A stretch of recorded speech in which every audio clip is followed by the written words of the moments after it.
மிக முக்கியமான நபர்கள் மிக முக்கியமான ஒரு பொருளை குறித்து பேசுகின்ற மிக முக்கியமான நேரம். இந்த ஜோபா வந்து சும்மா விளையாட்டா ஆரம்பிச்சு அதுக்கப்புறம் இப்போ ஓரளவுக்கு ஒரு பொருள் பதிந்த பாதையில போயிட்டு இருக்கிறதுக்காக நம்ம எல்லாருமே ஒரு காரணம். இன்றைக்கு வந்து இந்த கூட்டத்தினுடைய நோக்கம் என்ன அப்படின்னா, நாங்க பாமையனும் நானும் சேர்ந்து நம்ம டாக்டர் குமரவேல் ஐயா எங்களை வந்து பினாங்க்கு அனுப்பிச்சார். பினாங்ல வந்து ஒரு பள்ளியில இத மாதிரி யுனைடெட் நேஷன்ஸ்னுடைய அந்த யுஎன் கோல்ஸ் இருக்கு இல்லையா, அதை மையப்படுத்தி ஒரு தலைமை ஆசிரியர் அவருடைய பள்ளியில பண்ணியிருக்கா, போய் பார்த்துக்குவாங்க அப்படின்னு சொன்னாரு. அங்க போன பிறகுதான் வந்து அப்பயே பாமையன் சொன்னாரு, இது முதற்பொருள் கருப்பொருள் உரிப்பொருள் சார்ந்த அகத்திணை புறத்திணை சார்ந்த தமிழர் அறம் சார்ந்த ஒரு கரிக்குலம் நம்ம டெவலப் பண்ணணும். அதிலிருந்து மண்ணிலிருந்து உணவிலிருந்து இதிலிருந்து நம்ம கல்வியை வந்து துவங்கணும் அப்படின்ட்டு பாமையன் அப்போ சொன்ன பிறகு அப்போ ஒரு கரிக்குலம் ஆரம்பிக்கணும்னு அப்பயே ஆரம்பிச்சோம். ஒரு 5 வருஷம் இருக்கும்னு நினைக்கிறேன்.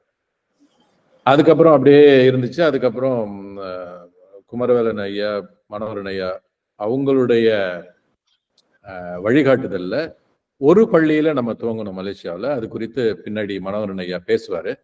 அந்த கரிக்குலம் ஒரு காம்பிடன்சி கரிக்குலம் சொல்றோம். காம்பிடன்சிங்கிற வார்த்தையில எதையெல்லாம் உட்படுத்துறாங்க அப்படின்னா,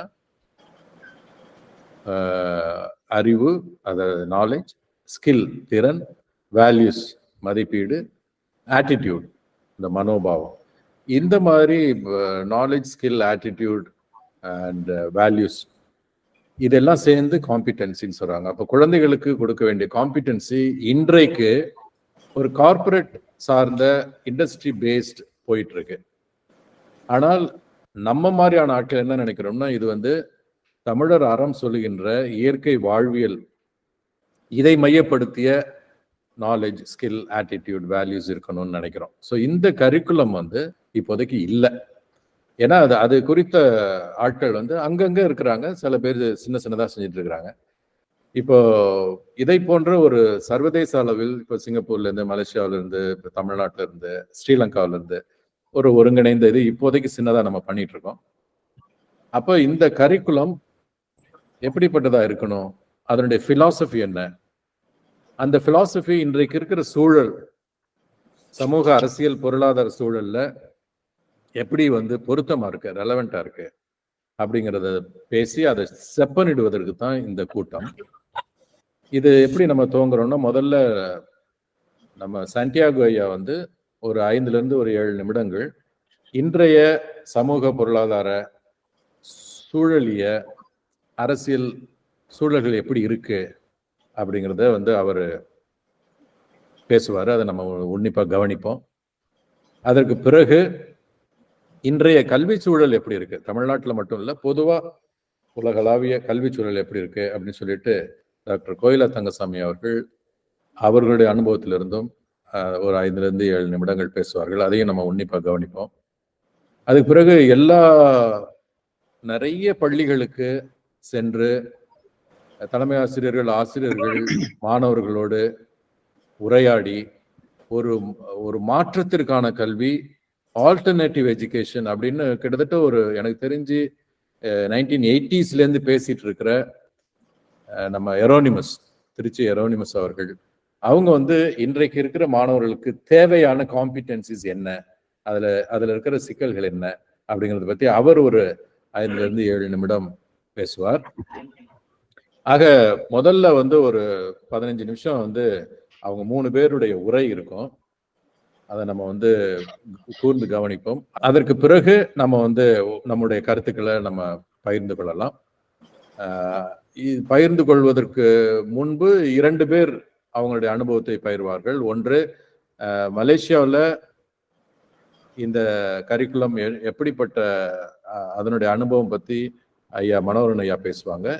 இன்னொன்று என்என்சிடி கோயம்புத்தூர், என்என்சிடியில் அவங்க வந்து இன்றைக்கு இருக்கிற 2 பள்ளிகளில் எப்படி ஜோபாவுனுடைய பங்கு இருந்தது, அந்த கரிக்குலம் எப்படி டெவலப் ஆனிச்சுங்கிறத என்என்சிடியிலேருந்து ஒருத்தர் பேசுவாங்க. அவங்க எல்லாம் ஒரு 2-3 நிமிஷம் பேசுவாங்க. அதுக்கு பிறகுதான் கலந்துரையாடல். சாண்டியாகோ ஐயா நீங்க துவங்கலாம். அனைவருக்கும் வணக்கம். முக்கியமாக பிரிட்டோ அவர்களுக்கும் அவர்தான் வந்துட்டு இந்த ஒரு கருத்தை எடுத்து முக்கியமாக குழந்தைகளுக்கு ஒரு நல்ல கல்வி, நல்ல ஒரு மதிப்பீட்டு கல்வி, ஒரு பண்பாட்டு கல்வி, ஒரு இயற்கை கல்வி போக வேண்டும் என்று மிகவும் முயற்சித்துக் கொண்டிருக்கின்றார். அதற்கெல்லாம் அனைவரும் ஒத்துழைக்கின்றோம். இன்னைக்கு உள்ள கால சூழல் என்ன என்பதை பற்றி ஒரு 5-7 நிமிஷம் பேச சொன்னார். ஆக்சுவலா அவ்வளவு நேரம் நான் எடுக்க போறது இல்லை. ஏனென்றால் வந்துட்டு இருக்கிற எல்லாருமே வந்துட்டு ஒரு நல்ல வல்லுநர்கள். இன்னைக்குள்ள கால சூழல் என்ன என்பது வந்துட்டு அனைவருக்குமே ஒன்று தெரிந்தது. ஏற்கனவே பிரிட்டோ அவர்கள் வந்துட்டு ஒரு பேம்ப்ளெட்டுக்காக ஒரு கான்செப்ட் நோட் வந்துட்டு அது நம்மளோட குரூப்ல ஷேர் பண்ணியிருக்கிறாரு. அதுல வந்துட்டு ஏறக்குறைய இன்னைக்குள்ள கால சூழல் என்ன என்பதை பற்றி மிகவும் தெளிவாக விளக்கி இருக்கிறார். அதனால அதிகமாக சொல்ல விரும்பவில்லை. ஆனா ஒண்ணு என்ன சொல்லியிருக்கிறாரு அப்படின்னா வந்துட்டு, இப்ப மனித குலம், மனித சமுதாயம் ஒரு இக்கட்டான சூழலில் இருக்கின்றது என்பதை பற்றி மிகவும், அது ஏன் இக்கட்டான சூழலில் இருக்கின்றது என்பதை பற்றி அவர் வந்துட்டு சமூக அளவில், பொருளாதார அளவில், பண்பாட்டு அளவில், கல்வி அளவில், அதே மாதிரி வந்து அரசியல் அளவில் இதெல்லாம் வந்து அவர் விளக்கி இருக்கின்றார். வந்துட்டு அதுல முக்கியமாக நான் பார்க்க வேண்டியது, நான் வந்துட்டு கொஞ்சம் புரிந்து கொண்டது என்னவென்றால் வந்துட்டு, அதோட நம்மளுடைய அனுபவங்களிலிருந்து புரிந்து கொள்வது என்னவென்றால், இன்னைக்கு வந்துட்டு நாம் எல்லோரும் உலக சிட்டிசன்ஸ், குளோபல் சிட்டிசன்ஸ். ஆக்சுவலா நாம் யாரும் மலேசியர்கள் அல்ல, அல்லது வந்துட்டு அப்கோர்ஸ் இருக்குது மலேசியர்கள் அல்ல, அல்லது வந்து இந்தியர்கள், அல்லது சிங்கப்பூர்ல வாழ்கின்றவர்கள், அல்லது வந்து அமெரிக்காவில் வாழ்கின்றவர்கள், அப்படி அல்ல. எல்லோருமே வந்துட்டு ஒரு இந்த குளோபல் சிட்டிசன் அப்படிங்கிற ஒரு அடிப்படையில நாம் நமக்கு வாழ்ந்து கொண்டிருக்கின்றோம். அது எப்படி சாத்தியமானது அப்படின்னு பாக்குறோம் அப்படின்னா வந்துட்டு, என்றைக்கு இந்த பொருளாதாரம் என்றைக்கு திறந்து விடப்பட்டதோ அன்றையில இருந்து இந்த குளோபல் சிட்டிசன்ஷிப் அப்படிங்கிற ஒரு சிந்தனை வந்து வளர்ந்து கொண்டே இருக்கின்றது. நம்ம முன்னாடி ஒரு சின்ன கிராமத்துல இருந்தோம், அல்லது ஒரு சின்ன நாட்டுல இருந்தோம், ஒரு சின்ன இதுல இருந்தோம். அதற்குள்ள நமக்கு வந்துட்டு நிறைய எந்த மாதிரி நம்ம குழந்தைகளை வளர்க்கலாம், எதிர்காலத்துல என்னென்ன செய்யலாம் என்பதை பற்றி எல்லாம் நமக்கு கொஞ்சம் தெளிவு இருந்தது. அனுபவத்தின் அடிப்படையில செஞ்சோம். இப்போ நாம் குளோபல் சிட்டிசன்ஷிப் அப்படிங்கும் போது அது எப்படி சாத்தியமாகுது அப்படின்னா, ஒவ்வொருத்தர் கையிலையும் ஒரு ஒரு ஸ்மார்ட் போன் இருக்கு. அதனால நம்ம குழந்தைகள் நம்ம குடும்பத்துல மட்டும் இல்ல, மாறாக வந்துட்டு ஏறக்குறைய ஒரு உலகளாவிய ஒரு தொழில்நுட்பம், அதாவது வந்துட்டு கம்யூனிகேஷன் டெக்னாலஜி வளர்ந்ததுனால என்ன ஆகுறாங்க அப்படின்னா வந்துட்டு, ஏகப்பட்ட கருத்துக்களும் ஏகப்பட்ட சிந்தனைகளும் அவர்கள் முன் கொட்டப்படுகின்றது. அதுல எதை எடுத்துக்கொள்வது, எதை விடுவது என்பதை பற்றி அந்த ஒரு குழப்பம் அவர்கள்ட்ட இருக்குது.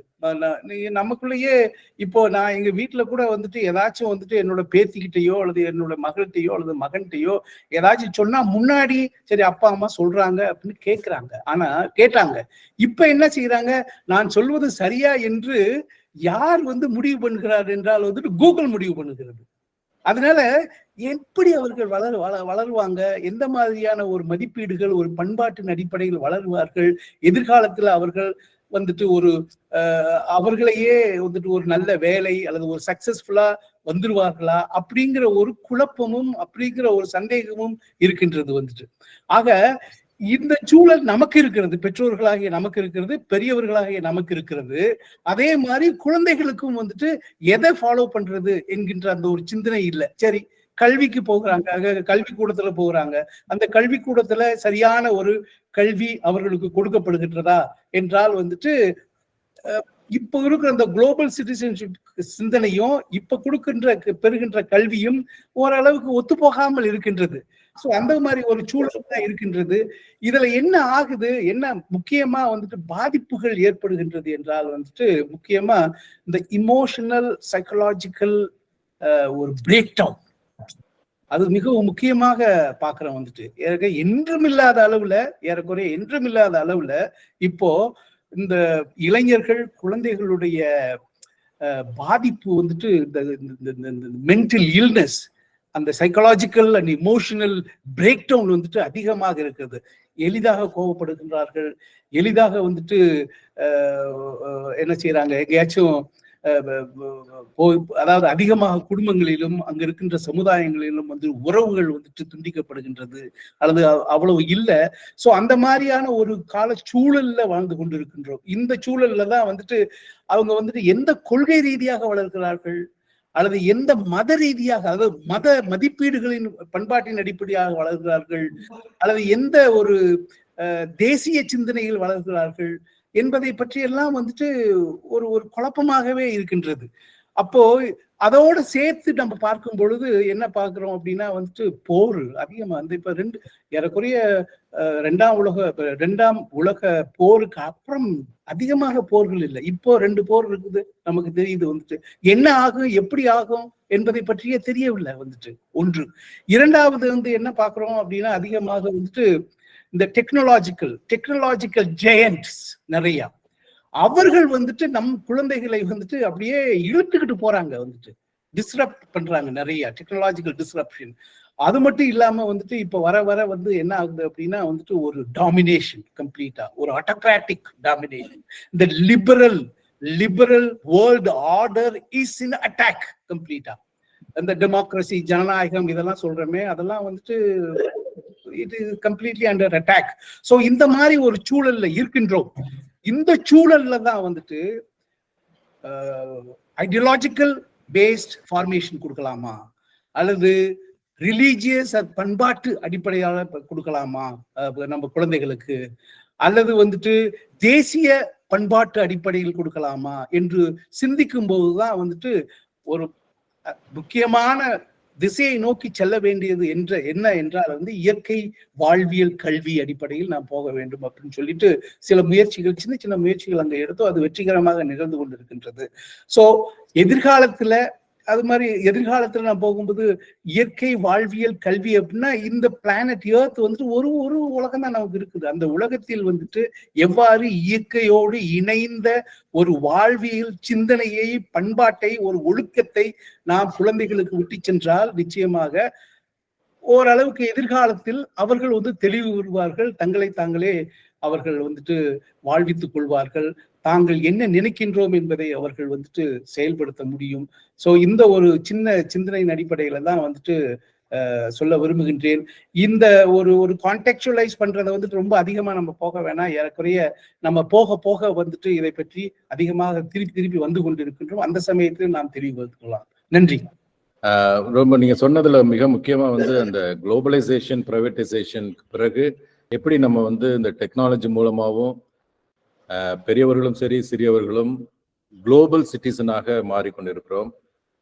அது மட்டுமல்ல, இந்த ஜனநாயக ரீதியில இருக்கிற தாக்குதல் இருக்கிறதுனால ஒவ்வொரு லோக்கல் கல்ச்சரும் எப்படி பாதிக்கப்பட்டு டாமினன்ட் கல்ச்சர் வந்து எப்படி டாமினேட் பண்ணுது அப்படிங்கறத இந்த 2 புரிதல் ரொம்ப அழகா சொல்லியிருக்கீங்க. பிளஸ் ஒவ்வொருத்தருக்குமே நம்முடைய இந்த வேர்ல்டு அவுட்லுக் அப்படிங்கிறது இருக்கு. நமக்கு தெரிஞ்ச கேள்விப்படுகிற விஷயங்களை வச்சு நம்ம ஒவ்வொருத்தருக்குமே ஒரு வேர்ல்டு அவுட்லுக் இருக்கு, ஐடியாலஜி இருக்கு. இதுல ஒரு காமன் ஃபேக்டர் என்ன கொண்டு வர்றோம் அப்படின்னாக்கா, சாண்டியாகோ ஐயா சொன்ன மாதிரி நம்முடைய தமிழர் பண்டைய இயற்கையை மையப்படுத்திய வாழ்வியல் அறம், இதை நோக்கி மனிதர்களையும் குழந்தைகளையும் நம்ம வந்து கல்விப்படுத்துவது தேவை இந்த களத்தில் அப்படிங்கிறத அவர் அருமையா சொல்லியிருக்கிறாரு. ஸோ இந்த களத்துல இன்றைக்கு இருக்கிற கல்வி சூழல் எப்படி இருக்கு அப்படின்னு சொல்லிட்டு நம்ம ரிட்டையர்டு வைஸ் சான்சலர் தெரியாத மற்றவர்களுக்கு சொல்றேன். இப்போ தமிழ்நாடு அளவில் தமிழ்நாட்டில் இருக்கிற 800 teacher training colleges, 800 teacher training colleges, அவைகளெல்லாம் இணைத்து தமிழ்நாடு டீச்சர் ட்ரைனிங் யூனிவர்சிட்டி அதனுடைய வைஸ் சான்சலராக இருந்து ரிட்டையர் ஆன டாக்டர் கோகிலா தங்கசாமி அவர்கள் சிறந்த ஆசிரியராக அப்படின்னு சொல்லிட்டு ஒரு நூல் எழுதி அந்த நூலுக்கு தமிழக அரசினுடைய விருதை பெற்றவர். நாங்க 1980கள்ல இருந்து 90கள்ல இருந்து தமிழகத்தில் இருக்கிற பல பள்ளிகளுக்கு நேரடியாக சென்று தலைமை ஆசிரியர்களுக்கு, ஆசிரியர்களுக்கு பயிற்சி கொடுத்திருக்கிறோம். குழந்தை மைய கல்வி அப்படிங்கிற ஒரு புது ஒரு ஒரு சொற்றொடர் அதை நம்ம கொடுத்துருக்குறோம். அப்போ 30-40 வருஷத்துக்கு முன்னாடியே. அது அந்த அனுபவங்களிலிருந்து டாக்டர் கோயிலா தங்கசாமி அவர்கள் இன்றைய கல்வி முறை பற்றி பேசுங்க ஐயா. அனைவருக்கும் வணக்கம். திரு ஜான் பிரிட்டோ அவர்களுக்கு எனது வணக்கத்தையும் வாழ்த்துக்களையும் தெரிவித்துக் கொள்கின்றேன். ஒரு கல்வியல் கல்லூரியினுடைய ஆசிரியராக இருந்து பணியாற்றிய பொழுது அந்த மாணவர்களை தேர்வுக்கும் அவர்களுடைய மதிப்பெண்களுக்கும் தயார்படுத்திக் கொண்டிருந்த நான் திரு பிரிட்டோ அவர்களுடன் சேர்ந்து பின்பு குழந்தைகளை பார்த்து எப்படி நமது கல்வி கற்பித்தலை மாற்றிக்கொள்ள முடியும் என்று நான் கற்றுக்கொண்டேன். குழந்தைகள் மிகச்சிறந்த ஆசிரியர்கள். நீங்கள் குழந்தைகளுக்கு பாடம் சொல்லித் தருகின்ற பொழுது உங்களிடம் இருக்கக்கூடிய கற்பித்தல் முறைகள் புதுப்பிக்கப்படுகின்றன. நீங்கள் உங்களோடு ஒரு கற்பித்தல் முறையை எடுத்துக்கொண்டு குழந்தைகளை அணுகுகின்றீர்கள். ஆனால் குழந்தைகளோடு பாடம் நடத்துகின்ற பொழுது அந்த அணுகுமுறையை உங்களுக்கு மாற்றிவிட முடியும் அல்லது அது மாற்றம் செய்ய முடியும். இந்த ஒரு புரிதலை எனக்கு தந்தவர் திரு ஜான் பிரிட்டோ அவர்கள். ஞாபகம் வருதே என்ற பாடலை பாடத்தான் வேண்டும். 80களில் இருந்து ஒரு 20 ஆண்டுகள் அவரோடு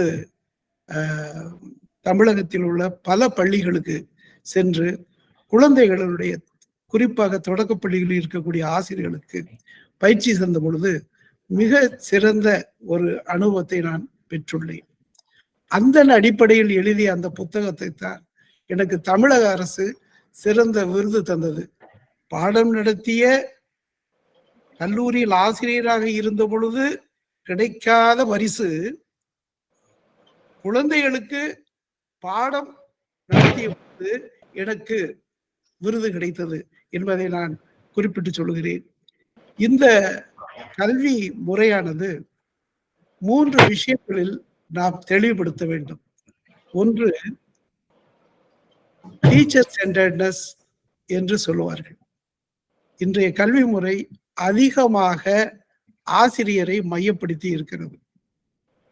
ஆசிரியர் தான் அதிகமாக பேசுகின்றார், ஆசிரியர் தான் அவர் செய்கின்றார்.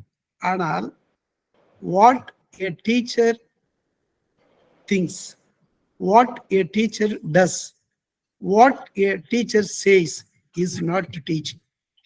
What a student or learner does, what a learner thinks, what a learner says is learning. இந்த புரிதலுக்கு நமக்கு வந்துருச்சு அப்படின்னா நமது கற்பித்தல் முறைகளை வெகு எளிதில் நமது மாற்றம் செய்துவிட முடியும். ஆக இந்த டீச்சர் சென்டர்னஸ்ல இருந்து இந்த லேர்னர் சென்டர்னஸுக்கு நமது கல்வி முறையில் ஒரு மாற்றங்களை ஏற்படுத்த வேண்டும். ஒன்று, அந்த ரோட் லேர்னிங் என்று சொல்லக்கூடிய அளவுக்கு இன்று தொடக்கப்பள்ளியிலிருந்து பல்கலைக்கழக கல்வி வரை இந்த ரோட் லேர்னிங் என்பது எங்கும் விரவி கிடக்கின்றது. கல்வி என்பது ஒரு நடைவண்டியை சிறு குழந்தையாக இருக்கின்ற பொழுது நடைவண்டியை நாம் தருகின்றோம் நடந்து பழகுவதற்கு. நடந்து பழகிய பின் அந்த குழந்தையே அந்த நடைவண்டியை தள்ளிவிட்டு அது தானாகவே நடந்துவிடும்.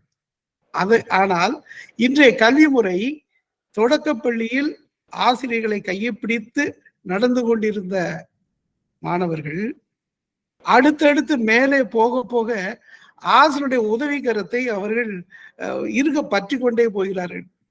குறிப்பாக சொல்ல வேண்டும் என்றால் 5ஆம் வகுப்பில் ஆசிரியருடைய உதவி குறைவு. ஆனால் 10ஆம் வகுப்பில் ஆசிரியருடைய உதவி நிறைய தேவைப்படுகிறது. உதவி என்றால் அங்கு அந்த ஆசிரியரிடம் இருந்து அவர்கள் விடுபட மறுக்கிறார்கள். எப்படி நடைவண்டியை அவர்கள் தோளில் தூக்கி போட்டுக்கொண்டு நடந்து கொண்டிருக்கிறார்கள். அது ஒரு மிகப்பெரிய ஒரு சிக்கலான ஒரு விஷயம் என்று நமது கல்வி முறையில் இருக்கிறது. மேலே போகின்ற பல்கலைக்கழக கல்வி வருகின்ற பொழுதும் கூட ஆசிரியர்களை நம்பித்தான் அவர்கள் தொடர்ந்து செயல்படுகிறார்கள். they never become independent. ஒரு டிபெண்டன்ட் லேர்னர் அவர் மேல போக போக இண்டிபெண்டன்ட் லேர்னரா மாறணும். 1ஆம் வகுப்புல அவர் டிபெண்டன்ட் லேர்னரா இருக்கலாம், ஆனா மேல போகும்போது ஒரு இண்டிபெண்டன்ட் லேர்னர், அது அட்டானமஸ் லேர்னரா மாறணும். அந்த அட்டானமஸ் லேர்னரா மாறக்கூடிய கல்வி முறை இன்று நாம் மாற்றம் செய்ய வேண்டிய சூழ்நிலையில் இருக்கிறோம். அதே போல ரோட் லேர்னிங் என்பது ஒரு அதிகமான விஷயம்தான். எல்லா பாடத்தையும் குழந்தைகள் வந்து கணக்கையும் மனப்பாடம் பண்றான், சயின்ஸை மனப்பாடம் பண்றான். டாக்டர் சந்திரசேகர்கிட்ட இருக்கும்போது கேட்டாங்க, ஒரு நோபல் பிரைஸ் வின்னர் கிட்ட கேட்கும்போது, அமெரிக்காவில் how does science is dot in America என்று கேட்ட பொழுது அவர் அழகான ஒரு பதிலை சொன்னார். we never teach science in the classroom, we allow the children to do in the classroom என்று சொன்னார். ஆக இந்த ஒரு புரிதல், அந்த ரோட் லேர்னிங் என்பது வரலாறாக இருந்தாலும் சரி, கணக்காக இருந்தாலும் சரி, தமிழாக இருந்தாலும் சரி, எதை நாம் மனப்பாடம் செய்ய வேண்டும் என்று பகுத்தாராயாமல் நாம் இருந்திருக்கிறோம். ஒரு கொட்டேஷனை மனப்பாடம் பண்ணலாம், ஒரு கவிதையை மனப்பாடம் பண்ணலாம், ஒரு ஃபார்முலாவை மனப்பாடம் பண்ணலாம், ஒரு பாடத்தவே இருக்கக்கூடிய எல்லா விஷயங்களையும் மனப்பாடம் பண்ணுகின்ற பொழுது அந்த குழந்தைகளுடைய மூளை வீக்கம் அடைகிறது, அது தாங்கு திறன் இழந்து விடுகிறது. ஒரு குழந்தை எவ்வளவு தான் தாங்கும், அந்த தாங்கு திறன் இழந்து விடுகிறது. அதனால அது நிறைய படிக்க படிக்க அண்மையில் கிடைத்த ஒரு ஆய்வு என்ன அப்படின்னு சொன்னீங்கன்னா, கல்லூரி படித்து முடிக்கின்ற வரையில் அந்த காலகட்டத்தில் படித்த பிள்ளைகள் கல்லூரியின் மீதோ அல்லது ஆசிரியர் வெறுப்பை காட்டுவதில்லை, பாடங்கள் மீதோ வெறுப்பை காட்டுவதில்லை. கொஞ்சம் போறதுக்கு கட்டடிச்சிட்டு இருப்பாங்களே தவிர பாடங்கள் மீது ஒரு கைண்ட் ஆஃப் ஹெட்னஸ் இருக்காது. ஆனா இன்னைக்கு 5ஆம் வகுப்பு படிக்கின்ற பிள்ளைகள் கூட நீங்க கேட்டு விசாரிச்சு பாருங்க, ஒரு ஆய்வு செய்து பாருங்க, ஒரு சின்ன மைக்ரோ ரிசர்ச், ஒரு ஆக்ஷன் ரிசர்ச் எடுத்து செஞ்சு பாருங்க, they never like to go to school. அந்த சுமை வெறுப்பு கக்குறாங்க, ஆசிரியர்னா வெறுக்கிறாங்க, பாடம்னா வெறுக்கிறாங்க. விரும்பி படிக்க வேண்டிய குழந்தைகள் மேல போக போக விருப்பத்தை பெருக்கி கொண்டு செல்ல வேண்டிய குழந்தைகள் பாடத்தை வெறுத்து கொண்டு இருக்கிறார்கள். அதை வெளிப்படுத்துறது இல்லை. அப்பா சொல்றதுனால திட்டுவாங்களோ, ஆசிரியர் சொன்னா திட்டுவாங்களோ என்று பலரும் அவர்கள் வந்து சங்கடத்தில் உள்ளாக்கி அந்த விஷயங்கள் நடந்து அந்த ரோட் லேர்னிங் என்பதை மாற்றிவிட்டு we need a thinking classroom. அது திங்கிங் கிளாஸ் ரூம், அது நிறைய செய்திருக்கிறாரு சுமன் அவர்கள், நிறைய செய்திருக்கிறாங்க. அவர் சிறுவர் மணியில ஜான் பிரிட்டோ அவர்கள் செய்திருக்காங்க. இந்த வானொலி நிலையங்கள் கூட இன்று நிறைய அந்த திங்கிங் கிளாஸ் ரூம் மாதிரி ஒரு ஒய்டர் லெவல்ல செய்துட்டு இருக்காங்க. அதை நம்ம பின்னாடி நம்ம பேசுவோம். அதே 2வது ஒரு இஷ்யூ என்னன்னா, ஹோலிஸ்டிக் எஜுகேஷன் அப்படின்னு சொல்லுவாங்க. ஒரு ஒட்டுமொத்தமான வளர்ச்சி. சகோதரர் எரோனிமஸ் சொல்லுவாரு, ஒரு பக்கமே வீங்கிக்கிட்ட, அவர் பேசும்போது நான் கேட்டிருக்கேன், ஒரு பக்கமே வீங்கிக்கிட்டு இருந்தா, கண்ணை வீங்கிக்கிட்டு இருந்தா அது வந்து அந்த கண்ணை ஒரு கை மட்டுமே பலமான இருந்தா அந்த கை தான் போயிடும். ஆக அந்த ஹோலிஸ்டிக் எஜுகேஷன் இல்லாம ஒன் சைடட் டெவலப்மெண்ட் இருக்குது. ஒரு பிசிக்கல் டெவலப்மெண்ட் இருக்கணும். ஒரு குழந்தைன்னா விளையாடுறதுக்கு நம்ம யாரை அனுமதிக்கிறா? யார் பாடத்திட்டமும் எல்லாம் வந்து விளையாட்டுக்கு எதிரியா இருக்கு. விளையாடுறதுக்கு அறிவாளை கொண்டு பிளந்தாலும் கட்டு மாறா உடல் உறுதி என்று பாரதி பாடினானே, அறிவாளை வச்சு வெட்டினாலும் உடல் உறுதி வேண்டும் அப்படின்னு சொன்னார். அந்த உடல் உறுதிக்கு இன்றைய வகுப்பறைகள் விளையாட்டுக்கு முக்கியத்துவம் தருகின்றதா? விளையாட சொல்ல தூண்டுகின்றதா, அல்லது விளையாடுவதற்கான மைதானங்கள் தான் இந்த நிறைய பள்ளிகளில், அரசு பள்ளிகளில் இருக்கின்றன. ஆனால் அந்த மெட்ரிகுலேஷன் பள்ளிகள், சிபிஎஸ்இ பள்ளிகள் அல்லது விளையாட்டு மைதானம் எங்கேயாச்சும் ஒரு கொஞ்சம் அளவுல தான் இருக்குது. ஓடி ஆடி விளையாடுவதற்கான இடங்கள் இல்லை. ஆக அந்த ஒண்ணு. அதே போல சோசியல் டெவலப்மெண்ட், இந்த சோசியல் டெவலப்மெண்ட்டுக்கு அந்த குழந்தைகள் ஒன்று சேர்ந்து பழகுவதற்கான வாய்ப்புகள் ரொம்ப குறைவா இருக்குது. நம்ம காலத்துல ஒரு 10 ஃப்ரெண்ட்ஸுடைய பேரை சொல்லலாம். அவன் ஃப்ரெண்டு, இவன் ஃப்ரெண்டு, அவன் ஃப்ரெண்டு, அந்த தெருவுல ஃப்ரெண்டு அப்படின்னு சொல்ல, நண்பன் அப்படின்னு சொல்லி. இன்னைக்கு நீங்க போய் கேட்டு பாருங்க, ஒரு வகுப்பறைக்கு போய் உனக்கு எத்தனை பேருடா ஃப்ரெண்டு இருக்கேன்னா அவனால சொல்ல முடியாது. எத்தனை மார்க் வாங்கின அப்படின்னு கேட்டா இத்தனை மார்க் வாங்கினேன் அப்படின்னு சொல்லுவான். அவன் பக்கத்துல இருக்க எவ்வளவு மார்க் வாங்கினேன் அப்படின்னு சொன்னா எத்தனை மார்க் வாங்கினேன்னு.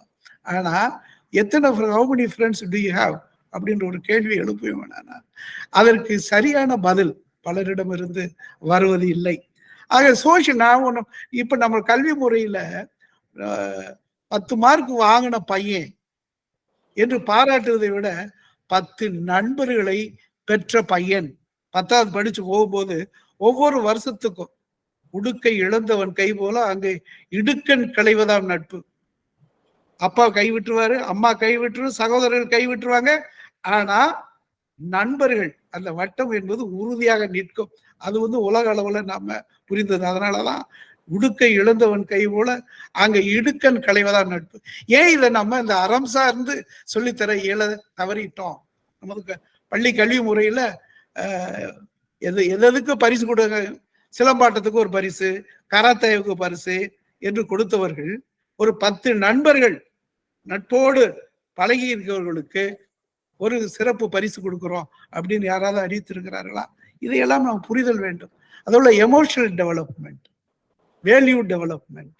எமோஷனல் டெவலப்மெண்ட் பார்த்தீங்கன்னா கோபத்தை யாருமே அடக்கிறதுக்கு தெரியல. அறம் செய்ய விரும்பு ஆறுவது சினம் 2வது வரியிலே சொல்லுது. இது வரைக்கும் கோபத்தை அடக்கிறதுக்கு நம்ம கல்வி முறையில எங்கேயாச்சும் கோபம் வர்றதுக்கான தூண்டலை தான் இந்த கல்வி முறை தந்து கொண்டு இருக்கிறது. ஆக இந்த ஹோலிஸ்டிக் டெவலப்மெண்ட் என்று ஒன்று இருக்க வேண்டும். அதே போல அந்த அவுடேட்டட் கரிக்குலம் 20 வருஷத்துக்கு முன்னாடி, 10 வருஷத்துக்கு முன்னாடி இந்த கரண்டா போகக்கூடிய அளவுக்கு பாடத்திட்டங்கள் பயனற்று போயிருக்கின்றன. உளுத்த பாடத்திட்டம் என்றுதான் சொல்லணும். அவுடேட்டட் கரிக்குலம், அல்ஜிப்ரா, கால்குலஸ் இதுகளெல்லாம் படிச்சு பார்த்தோம் அப்படின்னு சொன்னீங்கன்னா இது வரைக்கும் நம்ம எப்ப வாழ்க்கையில பயன்படுத்துறோம் அப்படின்னு தெரியல. 10வது படிச்ச பிறகு கணக்குக்காக படிச்சோம், கெமிஸ்ட்ரியை படிச்சோம், மைட்டோகாண்ட்ரியா அப்படின்னு சொல்லக்கூடிய விஷயங்கள் இந்த பவர் ஆஃப் த செல் அப்படின்னு நம்ம படிச்சிருக்கோம். ஆனா அதை ஹெல்த் பாயிண்ட் ஆஃப் வியூல எத்தனை பேர் நம்ம தெரிஞ்சிருக்கோம்? அந்த மாதிரியான விஷயங்கள்ல நம்ம நிறைய குழந்தைகளுக்கு கற்றுத்தர வேண்டி இருக்கிறது. அதே போல குழந்தைகளுக்கு அந்த inequality in access to education அது கொஞ்சம் குறைவா இருக்குது. இன்னைக்கு 467 மில்லியன் குழந்தைகள் யூஎன்ஓவுடைய டேட்டா சொல்லுது, குழந்தைகள் பள்ளிக்கு வெளியே இருக்கின்றார்கள் என்று சொல்லுகிறார்கள். பள்ளிக்கு வெளியே இருக்கு. இன்னும் fundamental right of the human being is education. ஆனா யூனிவர்சல் பிரைமரி எஜுகேஷன்ல இன்னும் குழந்தைகள் வெளியே இருக்காங்க. அதை அதன் குறிப்பா கிராமப்புறத்துல ஏழை எளிய மக்கள் அவர்கள் பள்ளிக்கூடத்துக்கு போகாம வீட்டு வேலை செய்கிறது, மாடு ஆடு அவங்களுடைய பேரண்ட்ஸ்களுக்கு உதவி செய்யக்கூடிய நிலையில இருக்கக்கூடிய அந்த சூழல் இருக்கிறது. அதே போல ஒரு பாமையன் சொன்னாரு, சாண்டியாகோ சொன்னாரு, குளோபல் சிட்டிசன்ஷிப் அப்படின்னு சொன்னாரு. அதை நோக்கி நம்ம யாதும் ஊரே யாவரும் கேளீர் அன்னைக்கே சொன்னான். அதான் குளோபல் சிட்டிசன், யாதும் ஊரே யாவரும் கேளீர். அது இன்னைக்கு நம்ம அந்த பெரிய விஷயமா அதை நம்ம செய்யறோம். பிறப்புக்கும் எல்லா உயிர்க்கும் என்ற விஷயத்தை நம்ம திருக்குறள் மேற்கோள் காட்டுறோம். ஆக இந்த விஷயங்களை நம்ம குழந்தைகளுக்கு சொல்லித்தரக்கூடிய அளவுக்கு நம்மளுடைய அந்த கரிக்குலம் டெவலப் ஆகணும். அந்த முயற்சியில குறிப்பா ஜோபா அவர்கள் அந்த டீம் குறிப்பா அவர் செய்து கொண்டிருக்கிறார்கள். அது மிக பாராட்டுக்குரிய ஒரு விஷயம். அதே போல டெக்னாலஜியில இருக்கக்கூடிய ஒரு விஷயம், இந்த டெக்னாலஜி இருந்தாலும் அதை பயன்படுத்தக்கூடிய நிலை இல்லை. இன்னைக்கு இருக்கக்கூடிய விஷயங்கள், கல்வி இருக்குது, பாடத்திட்டம் இருக்குது, ஆசிரியர்கள் இருக்கிறாங்க. ஆனா ஆசிரியர்கள் எத்தனை பேர் செல்ல பயன்படுத்தக்கூடிய அளவுக்கு, மொபைலை பயன்படுத்தக்கூடிய அளவுக்கு அந்த மொபைல் போனை எப்படி டீச் பண்ண முடியும் அப்படின்னு பயன்படுத்தி டீச் பண்றதுன்னு தெரியல. அவங்க கம்யூனிகேஷனுக்கு மட்டும்தான் ஆண்ட்ராய்டு போனை பயன்படுத்தலாம் அப்படின்னு நினைச்சு அதுல நிறைய படங்கள் எடுக்கலாம். ஒரு பூ எப்படி அரும்பாக இருக்கிறது, ஒரு பூ எப்படி மொட்டாக இருக்கிறது, ஒரு பூ அது எப்படி பூவாக மலர்கிறது என்ற விஷயத்தை ஸ்டேஜ் பை ஸ்டேஜா எடுத்து வகுப்புறைகளை காட்ட முடியும். மொபைல் போன்ல எடுத்து படம்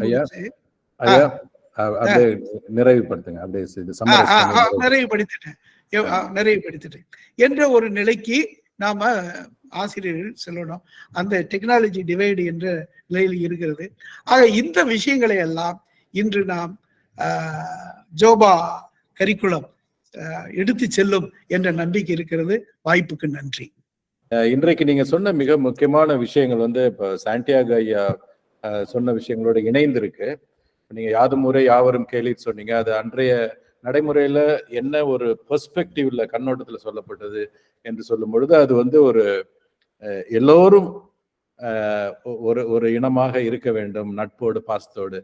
இன்றைக்கு இருக்கிற குளோபலைசேஷன் என்ன மாதிரி இருக்கு அப்படின்னு சொன்னா, ஒரு எதேச்சதிகார ஒரு மேலாதிக்க, ஒரு ரேஷியலாகவோ ஒரு ரிலீஜியஸ் ஆகவோ ஒரு மேலாண்மை செய்யக்கூடிய ஒரு கார்பரேட் மையப்படுத்திய ஒரு சூழலாக இருக்கிறத பார்க்குறோம். அந்த குளோபலைஸ்ட் கான்செப்ட் தான் இப்ப நீங்க பேசுற இந்த கல்வி சூழல். இப்ப நீங்க ஆசிரியரை மையப்படுத்திய கல்வி இருந்தது, அதுக்கப்புறம் பாடப்பொருளை மையப்படுத்திய கல்வியாக இருக்கு, அப்புறம் டெக்னாலஜியை மையப்படுத்திய கல்வியாக இப்ப மாறுது. இப்ப எல்லாமே ஏஐ வரைக்கும் பேசுறாங்க. ஆனா அந்த ஒரு திங்கிங் கிளாஸ் அப்படின்னு சொன்னீங்க இல்லையா, அந்த ஒரு ஹோலிஸ்டிக் எஜுகேஷன், இது மனிதர்களை மையப்படுத்திய, மனித நேயத்தை மையப்படுத்திய கல்வியாக இல்லாமல், தமிழர் அறம் சொல்ற மாதிரி பல்லுயிர் ஓம்புதல் அப்படிங்கிறது இல்லாமல், யாரோ ஒரு சிலருக்காக மாணவர்களை தயார்படுத்தி அனுப்புவது அப்படிங்கிற ஒரு அவுடேட்டட் கரிக்குலம் அது இருக்கு. மிக முக்கியமா நீங்க சொன்னது பள்ளிக்கு வெளியே இருக்கிற குழந்தைகள் பத்தியும் நீங்க பேசுனீங்க. நம்ம இதுவரைக்கும் ஜோபா கூட பள்ளி மாணவர்களை பற்றி தான் நம்ம பேசிட்டு இருந்திருக்கோம். அப்ப பள்ளிக்கு வெளியே இருக்கிற மாணவர்கள், சாண்டி அடிக்கடி சொல்வாரு, இப்போ ஃபார்மல் எஜுகேஷன் அது ஒரு பக்கம் மாணவர்களை நம்ம இப்ப பார்க்கணும். அதே நேரத்துல நம்ம பள்ளிக்கு வெளியே இருக்கிற குழந்தைகள், டிராப் அவுட்ஸ், அவங்க அது என்ஜிஓஸ் மூலமா அவங்களையும் பார்க்கணும்னு சொல்லுவாரு.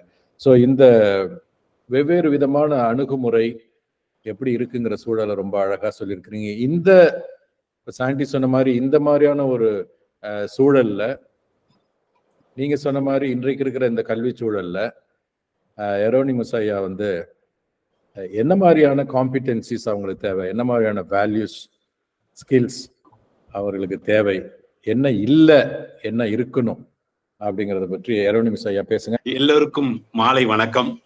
எனக்கு ரொம்ப சந்தோஷமா இருக்கு. இத்தனை வயதிலும் கூட இந்த இளம் தலைமுறைகள், குழந்தைகள் இன்னும் நல்லா வரணுங்கிற ஒரு மனித நேயத்தோட உழைத்து கொண்டிருக்கிற உங்கள் அனைவரையும் சிறந்தாழ்த்தி வணங்கி என்னுடைய உரையை ஆரம்பிக்கிறேன்.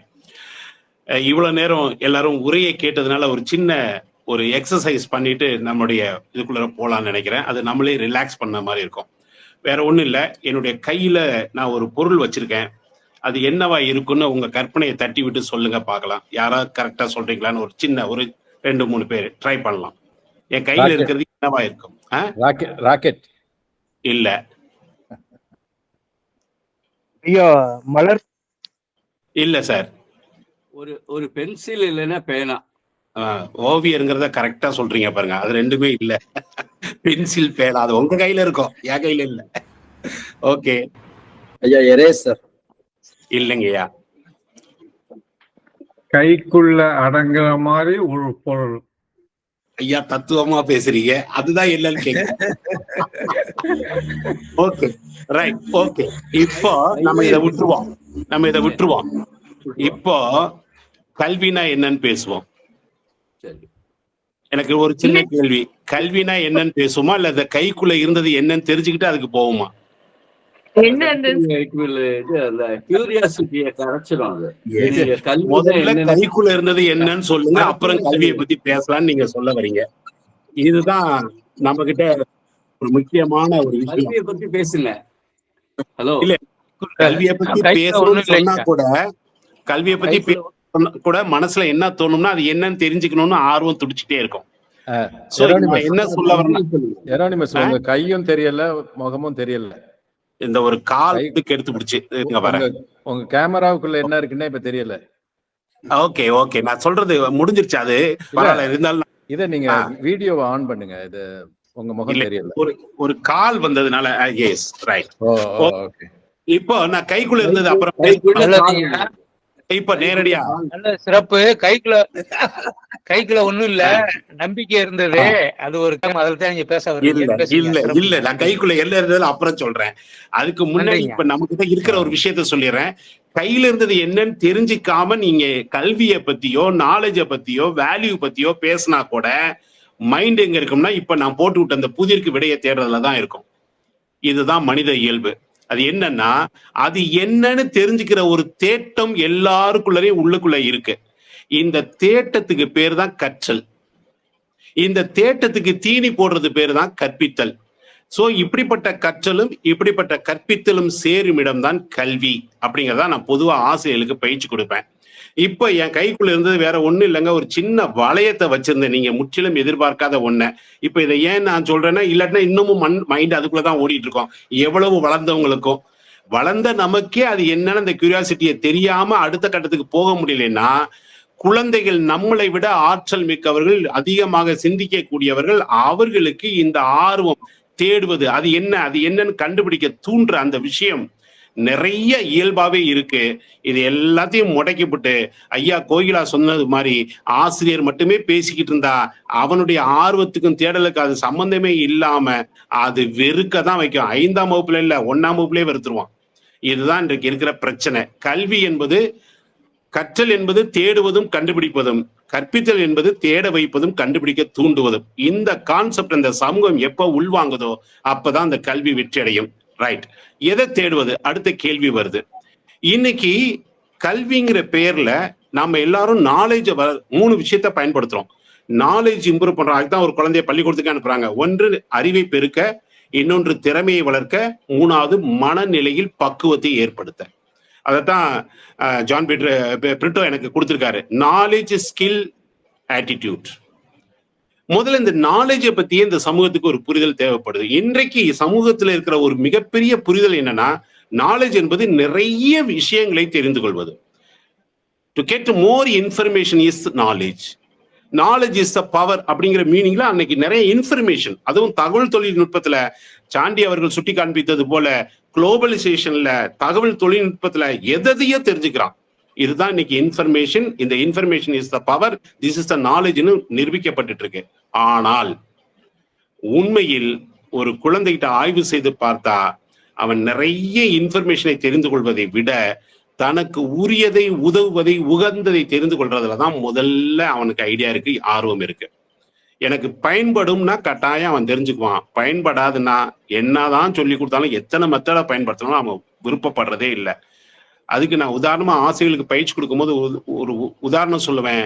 நீங்க எல்லாரும் இன்னைக்கு பயிற்சி எடுக்க வந்திருக்கீங்க, உங்களுக்கு நான் கல்வியை பத்தி பேசவா குழந்தைகளை பத்தி பேசவான்னு கேட்பேன். இது ஏதாவது சொல்லுவாங்க. இது எதுவுமே பேசாம நான் நல்ல செயல்வழி கற்றல் மூலமா, ஏன்னா இப்ப அதுதான் அதிகமா பயன்படுத்தப்படுற வார்த்தை, இந்த செயல்வழி கற்றல் மூலமா காளான் வளர்ப்பது எப்படின்னு சொல்லி கொடுத்தா கத்துக்குவீங்களான்னு கேட்பேன். நீங்க வந்திருக்கிறது டீச்சர்ஸ், உங்களுக்கு எது உரியதோ அதை சொன்னாதான் நீங்க ஆர்வமா இருப்பீங்க. காளான் வளர்ப்பதை பத்தி கேட்டா இது எதுக்குன்னு ஒரு கேள்வி வரும். அந்த கேள்விக்கு நீங்க விடை தெரியாம அதுல ஆர்வமே காட்ட மாட்டீங்க. நீங்க எப்படியோ அதே மாதிரிதான் குழந்தைங்களும். இன்னைக்கு ஒவ்வொரு குழந்தைக்கு முன்னாடி இருக்கிற முதல் கேள்வியே இதை நான் ஏன் படிக்கணும்னு இருக்கு. அந்த கேள்விக்கு விடை சொல்ல முடியாத ஆசிரியர்கள் அவன்கிட்ட நிக்கிறதுனால அவனுக்கு படிப்பு மேல வெறுப்பு வருது. முதல்ல அதுக்கு விடையை தேடுங்கன்னு ஆரம்பிப்பேன். சரி, இப்ப நாலேஜ், இன்ஃபர்மேஷன் மட்டும் நாலேஜ்ன்னு சொல்றது ரைட்டான்னு கேட்டா இல்ல. அதுக்கு ஒரு இலக்கணம் கொடுக்கிறோம். ஒண்ணு, அவனுக்கு உரியதை உதவுவதை உகந்ததை தேட தூண்டுவது. அந்த உரியது உதவுறது உகந்தது எதுங்கிறத அவனுக்கு முன்னாடி பிறந்த நம்மள மாதிரி பெரியவங்க தான் அவனுக்கு காமிச்சு கொடுக்கணும். நமக்கு வளர்வதற்கு நியாயமாக மனிதனாக வளர்வதற்கு என்னென்னலாம் உரியது உதவுவது உகந்ததா இருந்ததோ அதுதான் அவனுக்கு இருக்க முடியும். எத்தனை டெக்னாலஜி வந்தாலும் மனிதம் என்பது அடிப்படையானது. அதற்கான அடிப்படை கூறுகள் எப்பொழுதுமே மாறாதது. அது இயற்கை சார்ந்தது. அதை நம்ம முன்னிலைப்படுத்தணும் அப்படிங்கிறது ஒன்று. ரெண்டாவது, இப்படி எல்லாருமே ஒவ்வொருத்தரும் ஒவ்வொரு போக்குல இந்த விஷயத்த சொன்னாலும் அதுல மெய்ப்பொருள் காண்பதே அறிவுன்னு நம்முடைய வள்ளுவன் ஆசான் ஏற்கனவே சொல்லிட்டார். இது ரெண்டாவது. அறிவுக்கு முதல்ல எனக்கு உரியதை தெரிந்து கொள்வது, ரெண்டாவது அதில் மெய்ப்பொருள் உண்மையா பொய்யா சரியா தப்பா எனக்கு ஏற்குமா பொருந்துமா பொருந்தாதான் அப்படின்னு அவனை கண்டுபிடிக்க தூண்டி விடுறதுதான் நம்முடைய வேலையா இருக்க முடியும். ரெண்டு. மூன்றாவது, எது சரி எது தவறுன்னு கண்டுபிடிச்சா மட்டும் பார்த்தாது. மெய்ப்பொருள் காண்பது அறிவது வள்ளுவர் சொன்னது. ஆனால் மூன்றாவது முக்கியமானது, கண்டால் மட்டும் பத்தாது, அதில் அடுத்த கட்டத்துக்கு நகரணும். அதுதான் அறிவின் இலக்கணம், ஞானத்தின் பிறப்பிடம். என்னன்னா, தீமையை விளக்குவதே அறிவு. ரைட்டா தப்பான்னு கண்டுபிடிச்சிட்டு அதோட விட்டுறது இல்ல, ரைட்டை கையில எடுத்துக்கிட்டு தீமையை உயிர் போனாலும் ஃபாலோ பண்ணாம இருக்கிறது அப்படிங்கிற ஒரு தெளிவான சிந்தனைய, நன்மை தரும் என்பதை உயிர் போனாலும் அதை காப்பாற்ற வேண்டும் என்ற உறுதிப்பாட்டை அதுல செயல்பட வைப்பது, தீமையை விளக்குவதே அறிவு. இந்த வசனத்தை நான் பைபிள்ல இருந்து எடுத்தேன். அப்ப there are 3 points. ஒன்னு, எனக்கு உரியதை தெரிந்து கொள்வது. ரெண்டாவது, உரியது உகந்தது உதவுவதா இருந்தாலும் அதுல மெய்ப்பொருள் காண்பது. மூன்றாவது, கண்ட மெய்ப்பொருளில் தீமையை விலக்கி நன்மையை மட்டுமே கடைபிடிப்பது. நான் என்னுடைய வாட்ஸ்அப்ல ஒரு வேர்டு வச்சிருப்பேன், கற்பது கற்பிக்க அல்ல, கற்பது கடைபிடிக்க அப்படின்னு ஒரு வார்த்தையை வச்சிருப்பேன். இதுதான் இன்னைக்கு நமக்கு கல்வியில தேவைப்படுகிற ஒரு முக்கியமான புரிதல். ரெண்டாவது, நான் ஒரு ஸ்கில்லுக்கு போறேன். நல்ல கவனிங்க, இப்படிப்பட்ட நாலேஜை பெற்ற ஒரு மனிதனுக்கு அடுத்த 2 வேலை நடக்கணும் அவனுக்குள்ள. ஒண்ணு, அவனுக்கு அது ஸ்கில்லுல ஒரு ஏற்றத்தை கொடுக்கணும், அல்லது மனநிலையில ஒரு மாற்றத்தை கொடுக்கணும். இந்த 2ல ஏதாவது ஒன்ன செயல்படுத்தாத ஒரு விஷயம் என்ன பொறுத்த வரைக்கும் நாலேஜே கிடையாது. அது ஜஸ்ட் இன்ஃபர்மேஷன். இப்போ உதாரணமா, நான் ஒரு சைக்கிள் ஓட்டுறது எப்படின்னு நான் கற்றுக்கொள்கிறேன் என்றால் அதுக்கு பிற்பாடு அந்த சைக்கிள் ஓட்டுகிற ஸ்கில்ல எனக்கு அது கொடுக்கணும். இல்லைன்னா ஒரு விஷயத்த நான் கற்றுக்கொள்றேன்னா அது என்னுடைய மனநிலையில மாற்றத்தை ஏற்படுத்தணும். இது 2ல எதையும் ஒண்ணுமே செய்யாம வெறுமன வந்துட்டு போற ஒரு செய்தினா அது வெறும் செய்தி தான். அது நாலேஜா மாற்றப்படலைன்னு அர்த்தம். இந்த 2ல ஏதாவது ஒண்ணு செய்யணும். ரெண்டாவது, இந்த ஸ்கில் அப்படின்னு சொல்லும் போது இன்னைக்கு ஹார்ட் ஸ்கில் சாஃப்ட் ஸ்கில்னு 2 தான் நம்ம பாக்குறோம். இன்னைக்கு ஸ்கில்னு எல்லாருமே ஹார்ட் ஸ்கில், சிலம்பம் கத்துக்கிறது, பரதநாட்டியம் கத்துக்கிறது, இதைத்தான் ஸ்கூல்ஸ்ல எல்லாரும் பிடிச்சிட்டு இருக்காங்க. ஆனால் சாஃப்ட் ஸ்கில் என்று சொல்லக்கூடிய அந்த observation power, analytical skill, decision making, creativity, communication, இதெல்லாம் இன்னைக்கு வச்சிருக்க இந்த 5 பாடங்கள்ல இருந்தே குழந்தைகளுக்கு எப்படி கொடுக்கலாங்கிறதா நான் என்னுடைய பயிற்சியினுடைய அடிப்படையா கொடுத்துட்டு இருப்பேன். தாய்மொழியை கற்றுக்கொண்டால் சிந்திக்கும் ஆற்றல், கணிதத்தை கற்றுக்கொண்டால் சிந்தனையிலும் கூர்மையான சிந்தனைக்கு பெரும் ஆற்றல் அப்படின்னு சொல்லி நான் ஒவ்வொரு சப்ஜெக்டுக்கும் என்னென்ன கிடைக்கும்னு சொல்லி அந்த பயிற்சியில கொடுப்பேன். அது நம்ம கல்வியில கொண்டு வரணும். மூன்றாவதா எல்லாரும் எதிர்பார்க்கிற வேல்யூஸ், ஆட்டிடியூட். ஆட்டிடியூட் என்பது, மனநிலை என்பது ஒரு மனிதனுக்கு அவன் சார்ந்திருக்கக்கூடிய சூழ்நிலையால் மட்டுமே அமைக்கப்படுகிறது. அந்த சூழ்நிலை எப்படி இருக்குதோ அதை பொறுத்து அவனுடைய மனநிலை மாற்றம் ஏற்படும். நல்ல கவனிச்சுக்குங்க. இன்னைக்கு நான் ஒரு கட்டுரை எழுதுனது எனக்கு ஞாபகத்துக்கு வருது. நான் சின்ன வயசுல ஒரு வீட்டுல சின்ன பிள்ளையா இருக்கும் போது எங்க வீட்டுக்கு பக்கத்து தெருவுல இருந்து, வடக்கு தெருவுல இருந்து வரக்கூடிய ஒரு 50 வயசு 60 வயசு அம்மாவை அவர்கள் தாழ்ந்த ஜாதி என்று சொல்லப்பட்டு வளர்க்கப்பட்ட அந்த ஒரு நினைப்பிலே என்னமோ தெரியாது, என்னை அறியாமலேயே சுருளியம்மா இங்க வா அப்படின்னு தான் கூப்பிட்டேன். நான் அப்படி கூப்பிடும் போது அந்த அம்மா என்னைய பார்த்து சின்ன முதலாளி நல்லா இருக்கீங்களான்னு கேட்கும். என்னை விட வயசுல பெரிய அவங்கள நான் வா போன்னு சொல்றேன், பேர் சொல்லி கூப்பிட்டுருக்கேன். இது தப்புன்னு எனக்கு சொல்லி தராத என்னுடைய பெற்றோர், என்னுடைய உற்றார் உறவினர், நான் வாழ்ந்த ஊர் அதுதான் கூறுகட்டு போச்சுன்னா, எனக்கு அறிவை பிறக்க வைக்கிறேன்னு சொல்லி என்னை கூட்டிட்டு போன கல்வி, எனக்கு மிகப்பெரிய ஆன்மீகத்தை போதிக்கிறேன்னு சொல்லி கொடுத்த மறை மதம் எதுவுமே இது தப்புன்னு எனக்கு சொல்லலையே. இது எதுக்குன்னு அந்த கட்டுரையில நான் எழுதியிருப்பேன். இன்னைக்கு நினைச்சு பாக்குறேன், எனக்கு அது ரொம்ப கேவலமா இருக்கு. இந்த வயசுல நான் நினைக்கும் போது, அடப்பாவமே, இதை எனக்கு யாருமே அந்த வயசுல சொல்லலையே, இத்தனை வருஷமா அந்த பாவத்தை பண்ணிட்டேனே அப்படின்னு இப்ப அதை நினைச்சு வேதனைப்படுறேன், வெக்கப்படுறேன். எனக்கு அந்த வலி இருக்குது. ஏன்னா என்னைய ஒருத்தன் எவனாவது பேர் சொல்லி சின்ன பிள்ளை கூப்பிடும் போது எனக்கு வலிக்குதுன்னா அவனுக்கு அன்னைக்கு வலிச்சிருக்குமேங்கிற அந்த அடிப்படை உணர்வை கூட கொடுக்காத இந்த சமூகத்துல, இந்த கல்வியில, இந்த சமயத்துல நம்மள மாதிரி ஆட்களாவது, நம்ம தான் இப்படி வந்துட்டோம், அடுத்து நம்முடைய பேர பிள்ளைங்க, நம்முடைய குழந்தைங்களாவது இந்த பக்குவத்தை அந்த வயதிலேயே பெறுவதற்கு நம்ம மிகப்பெரிய வேலையை செய்ய வேண்டியிருக்கு. அதுவும் இந்தியா போன்ற ஜாதிய கட்டமைப்பு உள்ள இந்த நாட்டுல என்ன பொறுத்த வரைக்கும் வேல்யூஸா நான் முன்னிலைப்படுத்துவது நம்முடைய, ஏன்னா இன்னைக்கு வேல்யூஸ் சொல்லும் போது அது விழுமியம் சார்ந்த விஷயங்கள், விழுமியம் சொல்லும் போது நம்பிக்கை வரும், நம்பிக்கை சொல்லும் போது மதம் வரும், மதத்தை வச்சு இன்னைக்கு இங்க மதம் பிடிச்சு போய் அலைகிற ஒரு சூழலையும் பார்க்கிறோம். அதனால மதத்தை வச்சு நம்ம சொன்னோம்னா இது அந்த மதம் இந்த மதம் அங்கேயும் கூறு போட்டுருவாங்க. அதனால நான் எந்த விளிமியத்தை எடுத்துக்க விரும்புறேன்னா, நம்முடைய அரசியல் சட்ட முகப்புரை வலியுறுத்தும் சமத்துவம், சகோதரத்துவம், சமூக நீதி, ஜனநாயகம், சுதந்திரம், இந்த 5 விளிமியத்தை குழந்தைங்களுக்கு நம்ம முன்னிலைப்படுத்தினாலே போதும். நானும் அவனும் சமம், அவனும் என்னை போலதான் அப்படிங்கிற இந்த ஒரு உணர்வையாவது இந்த கல்வியோ அல்லது இந்த மதமோ அல்லது அந்த சூழலோ ஏற்படுத்தி கொடுத்துச்சுன்னா மிகப்பெரிய வெற்றியா இருக்கும் நம்முடைய கல்விக்கு.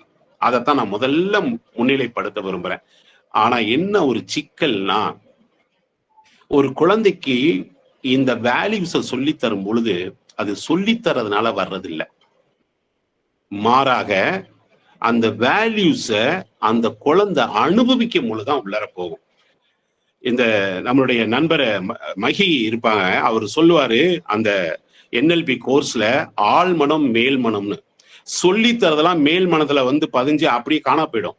ஆள் மனசுக்கு போகணும்னா, அங்க அதிர்வு ஏற்படுத்தணும்னா அது அனுபவமா வரணும். அப்ப ஒரு வேல்யூஸை கற்பிக்கிறதுக்கு நான் ஒரு 5 கேட்டகரியா பொதுவா ஆசிரியர்களுக்கு முன்னிலைப்படுத்துவேன். முதல்ல நீங்களே அந்த வேல்யூஸா மாறி முன்னாடி நெல்லுங்க. யார் எந்த வேல்யூவை சொல்லணும்னு நினைக்கிறீங்களோ அதை அந்த குழந்தை அந்த கண்ணால பார்க்கணும். உங்கள்ட்ட இருந்து வேல்யூஸை சொல்லி தரதுக்கு யோக்கியதை இருக்கணும், முதல்ல தகுதி இருக்கணும். அந்த வேல்யூஸா நான் மாறி நிக்கணும். பொய் சொல்லக்கூடாதுன்னு என் குழந்தைக்கு சொல்லி கொடுத்தனா பொய் சொல்லாத நிலைய அந்த குழந்தை என்கிட்ட இருந்து கத்துக்கணும். அப்படிங்கிற தகுதியுடைய நபர்களை வைத்துத்தான் முதல்ல வேல்யூஸ் எடுத்துட்டு போகணும். 2வது, வேல்யூஸோ எந்த ஒரு ஆட்டிடியூட் சேஞ்சுக்கோ நான் சொன்னது மாதிரி நேரிடையான அனுபவத்தை கொடுக்கணும்.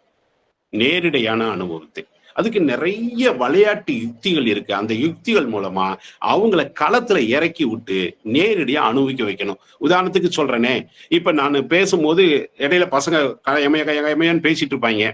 அப்ப நம்ம பேசுறது கேட்காது. டேய் பேசாதன்னு சொல்றது ஒரு மெத்தடு. அதுக்கு பதிலா அவனுக்கு அந்த விஷயத்த புரிய வைக்கிறக்கா நேரடியா ஒரு அனுபவத்தை கொடுக்குறது. நான் ஒரு முறை ஒரு சின்ன முயற்சி செஞ்சேன்.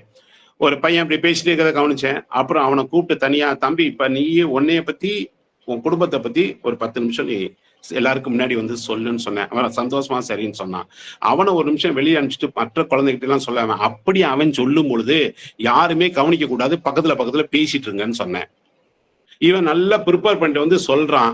இவங்கள்ட்ட சொன்னது அவனுக்கு தெரியாது. சொல்லிட்டு இருக்கும்போது யாருமே கவனிக்கல, பக்கத்துல பேசிட்டு இருந்தாங்க. அவன் என்னையே பார்த்தான்.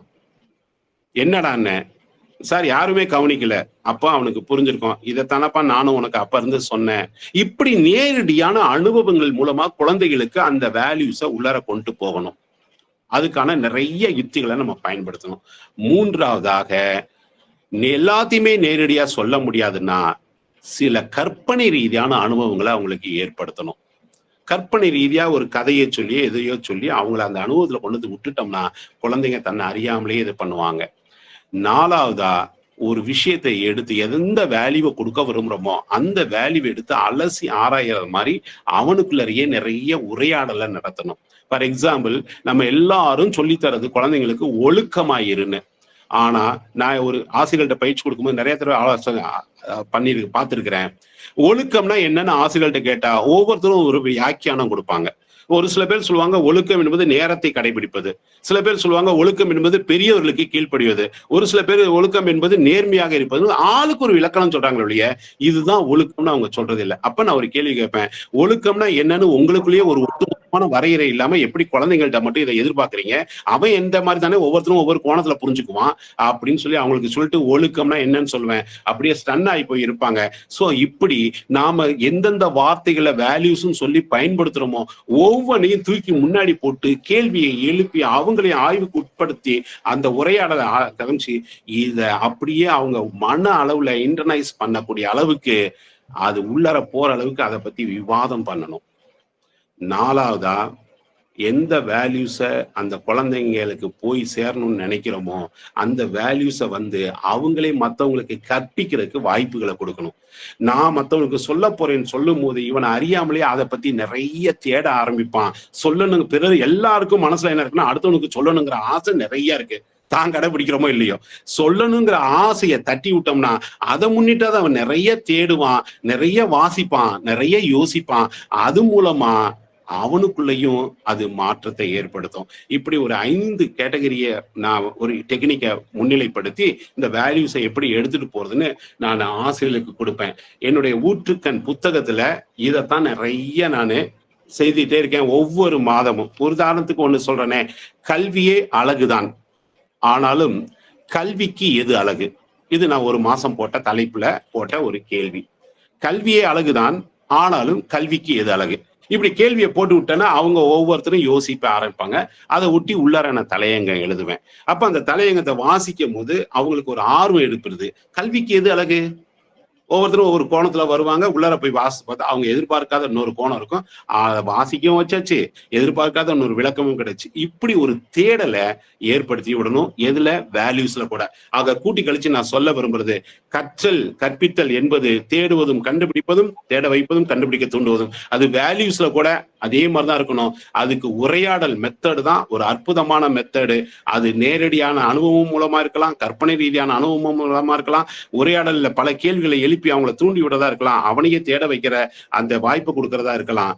இது எல்லாத்துக்கும் மேல சொல்றவர்கிட்ட அவரே அந்த வேல்யூக்கு கண்டென்டாவும் இருக்கணும், சிலபஸாவும் இருக்கணும், மெத்தடாலஜியாவும் இருக்கணும். அவருடைய வாழ்க்கையே content as well as methodology ரெண்டுமா இருக்கிற நபரா இருந்தா அந்த வேல்யூஸ் குழந்தைங்கள்ட்ட போகும். இதுதான் நான் சொல்ல விரும்பின கருத்து. வாய்ப்புக்கு நன்றி. Wow, fantastic. ரொம்ப ரொம்ப ரொம்ப அருமை எரோனிமஸ். அதாவது இங்க தமிழ்நாட்டுல குற்றால அருவி அப்படின்னு சொல்றோம்ல, அது மாதிரி ஒவ்வொரு நாட்டிலும் ஏதாவது அருவி இருக்கும்.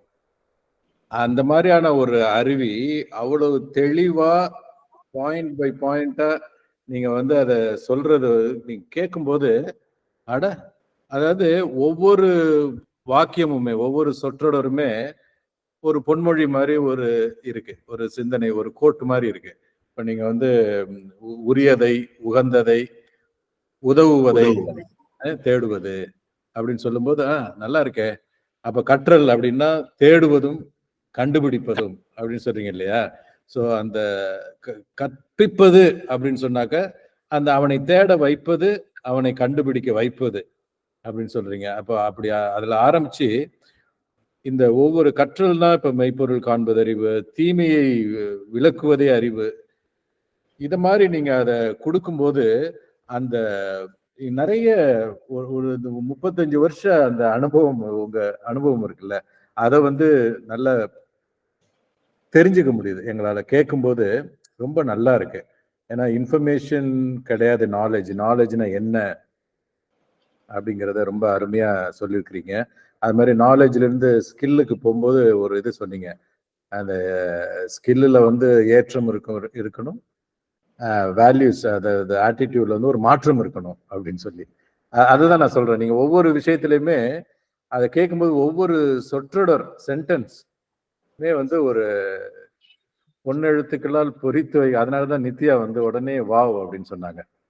அதுல மிக முக்கியமா நீங்க சொன்னது தகுதி உடைய ஆட்கள் தான் அதை சொல்லுவதற்கு. இப்ப ஆசிரியர்கள் அப்படின்னா அதற்குரிய தகுதி அவங்களுக்கு இருக்கிறா. அதுதான் நம்ம மையப்படுத்துறோம். ஸோ அனைவருக்கும் வணக்கம்.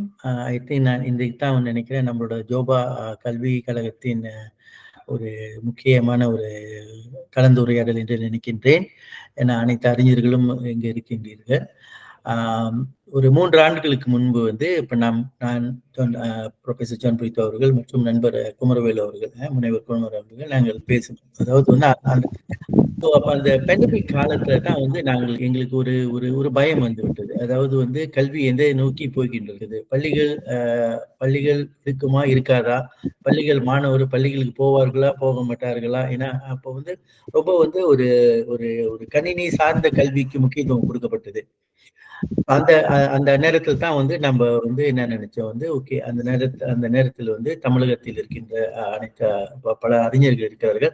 ஸோ இவங்களோட அனுபவங்களை வைத்து எப்படி ஒரு திறந்த பள்ளி, ஒரு ஓப்பன் பள்ளி ஆரம்பிக்கலாம் என்று நினைத்த பொழுது அப்பொழுது ஐயா ஜான் பிரித்தோ அவர்கள் ஆஸ்திரேலியாவில் இருந்தார். அப்படிதான் நாங்க ஒரு தற்செயலாக இந்த ஜான் பிரித்தோ அகாடமிக் ஆரம்பித்தோம். முதலாவதாக இப்போ நம்ம ஐயா முனைவர் தங்கசாமி அவர்களும் செந்தி அவர்கள் மற்றும் எரோனோமிஸ் அவர்களும் சொன்ன மாரி அதாவது ஒரு இன்றைய கல்வி ஒரு புறம் இருக்க, சில பண்புகள் சில வேல்யூஸ் மாணவர்களிடத்தில் ரொம்ப பின்தங்கி போய்கின்றிருக்கின்றது பள்ளி மாணவர்களுக்கு. ஏன்னா மாணவர்களுக்கு இன்னைக்கு ஒரு படிக்கிறார்கள், பட் அதை உணர்ந்து படிப்பதில்லை. இந்த மாரி ஒரு சாயல்கள் இருக்கின்றது. இதெல்லாம் எப்படி நம்ம இதெல்லாம் திருப்பியும் ரீஇமேஜிங் பண்றது, எப்படி பள்ளிகளை மாணவர்களுக்கு புதிய பண்புகளை உருவாக்க வேண்டி இருக்கின்றது. ஏன்னா இன்றைக்கு அவர்கள் இருக்கின்ற பண்புகள் இன்றைய கல்வி முறை இல்ல கல்வி கட்டமைப்பு இருக்கின்ற முறை ரொம்ப கார்ப்பரேட் சார்ந்து இருக்கிறது. அப்ப அவங்களுக்கு நம்ம மாணவர்கள் செய்வதை தப்பு சொல்ல முடியாது. அதாவது இன்னைக்கு மலேசியாவில் பொறுத்தவரை நிறைய நகர வாழ்க்கையில் இருக்கிறார்கள். ஸோ அப்ப அவருடைய வாழ்க்கை முறையெல்லாம் ரொம்ப நம்மளோட தமிழ் வாழ்வியல் சார்ந்து இல்லாமல் ஒரு ஒரு ஒரு மற்ற இனத்தோட ஒரு கல்வி முறையில் தான் அவர்கள் வாழ்கிறார்கள். ஸோ இதெல்லாம் எப்படி நம்ம இதுக்கு எப்படி இருக்கு, அரசாங்கத்தில் இருக்கிற இந்த கல்வி கட்டமைப்புக்குள்ள எப்படி நம்ம உள்ள புகுறது என்று அந்த சிந்திச்சுக்கிட்டு இருக்கிற பொழுதுதான் அப்ப நாங்க முதலாவதாக ஒரு ஆன்லைன் வகுப்பறை மூலியமாக பெற்றோர்களும் மாணவர்களும் சேர்ந்து அந்த வகுப்பில் கலந்து கொள்ள வேண்டும். அதாவது இதை குடும்ப பல்கலைக்கழகம் என்று நம்ம ப்ரொஃபசர் அவர்கள் அதை பெயரிட்டார்கள். 2 பேரும் கலந்து கொள்ளணும். அப்படிதான் முதல் வகுப்பு முதல் ஒர்க் ஷாப் பட்டறை நானும் ஒரு ஆசிரியர் தான், அதாவது பெற்றோர்களும் ஒரு ஆசிரியர்கள் தான். அப்ப நம்ம 3ஆக ஆசிரியர்கள் பிரித்தோம். First teacher, second teacher, third teacher. இன்னைக்கு தேர்ட் டீச்சர் என்பது ஐசிடி. இன்றைய அவங்க அந்த தேர்ட் டீச்சர் தான் இன்னைக்கு மாணவர்களை ரொம்ப வழி நடத்துறார்கள். ஸோ அதனால பெற்றோர்கள் முதல் ஆசிரியர்கள். ஸோ எப்படி இவர்கள் மாணவர்களுக்கு உதவ முடியும், பொதுவாக இந்த பண்பு வளர்ப்பவர்கள். அப்போ முதல் பட்டறை நடந்தது. இது ஒரு நாளுக்கு 2 அவருக்கு நடந்தது, பெற்றோர்களும் மாணவர்களும். ஸோ இதன் வாயிலாக அப்ப அந்த பள்ளி அந்த நாங்க செண்டாயன் தமிழ் பள்ளி என்று சொல்கின்ற அந்த பள்ளியின் மூலியமாக செய்தோம். பிறகு நாங்கள் ஒரு 6 மாடியூல்ஸ் ஒரு திணை அடிப்படையில் தான் இது செய்யப்பட்டது. அப்பொழுது பாமையா ரொம்ப அந்த கட்டமைப்புக்கு ரொம்ப உதவி செய்தார். அது அதோட பெயர் உணவு உளவு உணவு உணர்வு. உளவு உணவு உணர்வு அந்த அடிப்படையில ஒரு 6 மாடியூல், அதாவது 6 வாரங்கள், 6 மாதங்கள்ல ஒரு ஏறத்தாழ ஒரு 5 மாதங்களுக்கு, ஒரு மாதத்துக்கு ஒரு முறை. அப்ப அந்த ஒரு முறை பெற்றோர்களும் மாணவர்களும் பங்கெடுப்பார்கள். தமிழ்நாட்டு வல்லுநர்கள், குறிப்பாக டிராமா செல்வம், செந்தியாகோ, அழகு அண்ணாவி மற்றும் முனைவர் மகி அவர்கள் சேர்ந்து இந்த வகுப்பை நடத்தினார்கள். 4 பேரும் இந்த வகுப்பை நடத்தினார்கள். அது முடிந்த பிறகு மாணவர்கள் அதை முக்கியமாக நாங்கள் எங்களோட அடிப்படை தத்துவம் என்பது என்றால் தத்துவம் என்று சொல்வதால் அதோட ஃப்ரேம், அதாவது ஒன்றாவது வழக்கம். சாரி, பழக்கம் பழக்கம். ஏன்னா இப்பொழுது இருக்கிற மாணவர்கள் வந்து, பள்ளி மாணவர்கள், இன்றைய மாணவர்கள் வந்து அவர்கள் அந்த சூழ்நிலையில வந்து தமிழ் பழக்கங்களை, நல்ல பண்புகளை பழகுவதில்லை அவர்கள். அவர்கள் வந்து பழகுவதில்லை. அதனால பழகணும். அப்ப வந்து பழகணும். அந்த அந்த பழக்கங்களாக இருக்குது. வழக்கத்துக்கு வரும். வழக்கம், ஒழுக்கம். அப்பொழுதுதான் டிசிப்ளின். அதுக்கு பின்னால் ஒரு நெறியாகி ஒரு பண்பாடு ஆகும். இப்ப நம்ம என்னன்னா திருப்பியும் ஒரு பண்பாடை உருவாக்க வேண்டி இருக்கின்றது என்று வாழ்வியோட அந்த பண்பாடோட வந்தது. இன்றைக்கு வந்து நம்ம வந்து ஒரு கட்டமைப்பு அமைத்து அந்த பண்பாடு அவங்களுக்கு வர வேண்டி இருக்குது. சோ அது அந்த வகுப்பு முடிந்த பிறகு அவர்கள் சில பழக்கங்கள் செய்ய வேண்டியிருக்கும். அதை பொதுவாக இப்போ வந்து உழவு என்றால் அந்த உழவு வந்து அவங்க செய்யணும். அது செய்த பிறகு நம்ம எதிர்பார்க்கிறோம் அது ஒரு வழக்கத்துக்கு வரும், அப்புறம் ஒழுக்கத்துக்கு வரும். அதே மாதிரியாக ஒரு 6 மாடியூல்ஸ் 6 முடிந்த பிறகு அது 2வது ஒரு பட்டறையாக இருந்தது. 2வது ஒரு மாடியூல்ஸாக இருந்தது. பிறகு வந்து இந்த நாட்டில் பல தலைமை ஆசிரியர்கள் இந்த பயிற்சியில் வந்து அவர்கள் பார்வையாளராக கலந்து கொண்ட பிறகு 3வது ஒரு பட்டறை நடந்தது. அது வந்து அந்த அந்த சமயத்தில் வந்து இந்த மலேசிய அரசாங்கத்து கல்வி அமைச்சு வந்து மை ஸ்கூல் ஹார்மோனியஸ் ஸ்கூல் என்று ஒரு கோட்பாடு வைத்திருந்தார்கள். ஆனா அது வந்து அதோட வந்து ஹார்மோனியஸ் என்பது வந்து அதாவது அது வந்து ஒரு கோட்பாடாகத்தான் இருந்தது. பள்ளிகளுக்கு வந்து அதை வந்து சரியாக வந்து விளக்கப்படவில்லை. அப்பொழுது நாங்க வந்து ஒரு ஒரு அந்த சமயத்துல வந்து தான் பொதுவா இந்த பாமையன் ஐயாவின் அவரோட ஒரு ஒரு ஒரு ஒரு கலந்துரையாடலுக்கு இந்த இந்த திணை கோட்பாடுகளை வைத்து ஒரு மோடியில் உருவாக்கணும். அப்பொழுது 6 உ, அதாவது வந்து உளவு, உணவு, உணர்வு, உறவு, உயர்வு, உயிர் என்று 6 அடிப்படையில் வந்து இந்த வகுப்புகள் நடத்தப்பட்டது. ஆறத்தால ஒரு 6 மாதங்களுக்கு, அது ஒரு மாதத்திற்கு 1. அதாவது உளவுக்கு முதல் பாடமாகவும், 2வது உணவு, உணர்வு, உறவு, உயிர், உயர்வு என்று 6 நடத்தப்பட்டது. இது 7 பள்ளிகள். இதில் வந்து 7 மாநிலங்கள் மலேசியாவில் 6 மாநிலத்தில் 7 பள்ளிகள் வந்து இதில் பங்கெடுத்தார்கள். முதலாவதாக ஒரு சிறிய ஒரு பள்ளியில் ஆரம்பித்து அப்புறம் ஒரு பள்ளியே சேர்ந்து அப்புறம் 7 பள்ளிகள் முடிந்து விட்டது. சோ முடிந்த பிறகுதான் இப்பொழுது அடுத்த ஆண்டுக்கு இந்த புதிய இப்பொழுது திணை பள்ளி என்று ஒரு கோட்பாடுகளை நம்மளது பேராசிரியர் வந்து ஒரு 2 நாளுக்கு முன்பு ஒரு கட்டுரை கொடுத்தார். சோ அதாவது இந்த உலகமே வந்து பாத்தீங்கன்னா இன்னைக்கு வந்து உலகத்தில் பெரிய முக்கியமான ஒரு காலத்தில் வந்து இனோவேஷன், கிரியேட்டிவிட்டி என்ற ஒரு வார்த்தை முக்கியமாக இருந்தது. இன்று வந்து நிலையான வளர்ச்சி, சஸ்டைனபிலிட்டி டெவலப்மெண்ட், அதாவது அந்த மாதிரி சஸ்டைனபிலிட்டி டெவலப்மெண்ட் சொல்லாத இடமே இல்லை. இன்றைக்கு வந்து எது எடுத்தாலும் வந்து சஸ்டைனபிலிட்டி, அதாவது நிலையான அதாவது வளர்ச்சி, நிலையான வளர்ச்சி இருக்க வேண்டும் என்று அப்ப இந்த நிலையான பள்ளி இருக்க வேண்டும். அப்ப இந்த நிலையான பள்ளியை எப்படி நம்ம உருவாக்குவது? இந்த திணை பள்ளி என்பது எங்களுக்கு ரொம்ப அடுத்த ஆண்டுக்கான ஒரு திட்டமாக நாங்கள் நினைக்கின்றேன். அடுத்தது நாங்கள் 4வது ஒரு மோடியூலாக திணை பள்ளிகளை மலேசியாவில் உருவாக்குவதற்கு முக்கியமாக 1 அல்லது 2 பள்ளிகளை வந்து ஒரு பரிச்சார்ந்த முறையில் செய்ய நாங்கள் ரொம்ப விருப்பப்பட்டு இருக்கின்றோம்.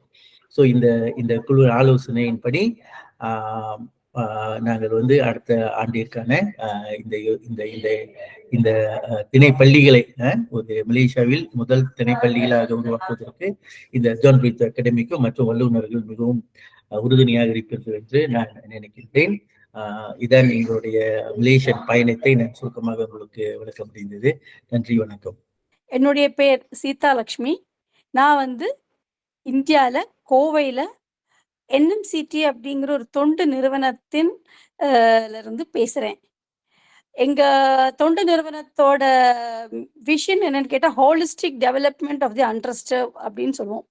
அப்ப நாங்க அதுல வந்து பல கேட்டகரி ஆஃப் பீப்புள்ல சிக்கா இருக்கிறவங்க, HIV, டிரான்ஸ்ஜெண்டர், தலித்ஸ், ட்ரைபல்ஸ் எல்லாம் பண்றோம். அந்த விதத்துல இந்த சில்ட்ரன் கூட இப்ப நம்ம இன்னைக்கு பேசினவங்க எல்லாம் பார்க்கும்போது ஒரு விதத்துல அண்டர்சர்வ்டு தான். பல விதத்துல அவங்களுக்கு பல நாலேஜ் இதெல்லாம் ஆட்டிடியூட் எல்லாம் கொடுத்தா கூட தே ஆர் ஸ்டில் அண்டர்சர்வ்ட் அப்படிங்கிற இதுல வந்து நாங்க வந்து 80க்கும் மேல பள்ளிகள்ல கவர்மெண்ட் ஸ்கூல்ஸ்ல வந்து ஒர்க் பண்ணிட்டு இருக்கோம். அதுல மோஸ்ட் ஆஃப் த ஸ்கூல்ஸ்ல வந்து நாங்க அந்த ஹெல்த் அண்ட் ஹைஜீன் பத்தி இது பண்றோம். அவங்க இன்ஃப்ராஸ்ட்ரக்சர் பலருக்கும் தெரியும் இந்தியாவில், அதாவது தமிழ்நாட்டில் குறிப்பிட்ட அந்த health and hygiene, toilet facilities, drinking water facilities எல்லாம் ரொம்ப லேக்கிங்காக இருக்குது. ஸோ நாங்கள் வந்து அந்த இன்ஃப்ராஸ்ட்ரக்சர் கொடுக்குறோம். இன்ஃப்ராஸ்ட்ரக்சர் கொடுக்கறது மட்டும் இல்லை, ஆட்டிடியூட் சேஞ்ச். அவங்களுக்கு வந்து டாய்லெட் யூஸ் பண்ணணும், அதை எப்படி யூஸ் பண்ணணும், டாய்லெட்டை தான் யூஸ் பண்ணணும், ஹேண்ட் வாஷ் பண்ணணும் அப்படிங்கிற அந்த ஆட்டிடியூட் ஹேபிட் டெவலப் பண்ணுறதுக்காகவும் நாங்கள் வந்து நிறைய கிளாஸஸ் கொடுத்துட்ருக்கோம். அந்த வகையில் பார்க்கும்போது இன்னைக்கு எனக்கு முன்னால் பேசினவங்க எல்லாருமே சொன்னாங்க, நம்ம டுவர்ட்ஸ் குளோபலைசேஷன் அண்ட் டிஜிட்டலைசேஷன் போயிட்டுருக்கோம். அப்படி இருக்கும்போது குழந்தைங்களுக்கு வந்து நிறைய இது மென்டல் இல்னஸ், இம்பேலன்ஸ் வருது. எதுக்கு தப்பு எது ரைட்டு தெரிய முடியறதில்ல. அண்ட் அதுக்கு one main reason, they have no friends, they have no socialisation, they have no guidance. இப்போ முன்னாடிலாம் நம்ம ஜாயிண்ட் ஃபேமிலியாக இருக்கும்போது நம்ம பாட்டி தாத்தா வந்து பல கதைகள் சொல்லுவாங்க, இது தப்பு இது ரைட்டு, இது இப்படி பண்ணணும் அப்படி பண்ணணும்னு சொல்லி தரத்துக்கும், ஒரு ஜாயிண்ட் ஃபேமிலியை விட்டு கொடுத்து போகிறது எப்படி, ஒருத்தரோட டெவலப்மெண்ட்டுக்கு இன்னொருத்தரோட டெவலப்மெண்ட் எப்படி பேரலாக போக முடியுங்கிற மாதிரி பல இதுவும், அதே மாதிரி பல ஃபங்க்ஷன்ஸ், ட்ரெடிஷன்ஸ், அதில் வந்து ஸ்டோரிஸ் அதிலலாம் பண்ணிட்டு இருந்தோம். ஆனால் இப்போ அந்த வாய்ப்பெல்லாம் இப்போ ப்ரெசன்ட் குழந்தைங்களுக்கு இல்லை. Parents are more towards job, 2 பேருமே ஒர்க்கிங்காக இருக்காங்க. They have no time. So school தான் டிபெண்ட். அது இந்த கொரோனாலாம் வந்ததுக்கப்புறம் குழந்தைங்களுக்கு வந்து இந்த ஃப்ரெண்ட்ஸ் எல்லாம் இல்லாத போது they are more towards computers, YouTube. அவங்க தான் ஃப்ரெண்ட்ஸ். சார் சொன்னார், கோகிலா தங்கசாமி சார் சொன்னார், அவங்களுக்கு ஃப்ரெண்ட்ஸ் எத்தனை பேர் இருக்காங்கன்னு கேட்டால் பேரே சொல்ல தெரியாது. இன்டிமேட் ஃப்ரெண்ட்ஸ் இப்போவும் நம்மெல்லாம் வந்து ஸ்கூல்ல இருந்து வர ஃப்ரெண்ட்ஸை we are able to remember. நம்ம இன்னும் அந்த தொடர்பு வச்சுட்டு இருக்கோம். ஆனால் இந்த காலத்து குழந்தைங்களுக்கு அது மாதிரி எல்லாம் இல்லை. ஸோ அந்த விதத்தில் வந்து நாங்கள் வந்து ஸ்கூல்ஸில் வந்து ஒரு ஸ்டெப் அஹெட் போயிட்டு 360 டிகிரிஸ் டெவலப்மெண்ட் எப்படி பண்ணலாம் குழந்தைங்க கிட்டன்னு அப்படின்னு சொல்லிட்டு ஒரு ட்ரையல் வெர்ஷனாக 2 கவர்மெண்ட் ஸ்கூலில் வந்து எடுத்திருக்கோம். அதாவது அந்த குழந்தைங்களுக்கு வந்து எல்லாமே இன்ஃபேக்ட் இப்போ ஹவு டு வித்ட்ரா, எது நல்லது எது தப்பது, டிஜிட்டலைசேஷன்ல எதை யூஸ் பண்ணலாம், எதை வித்ட்ரா பண்ணணும்.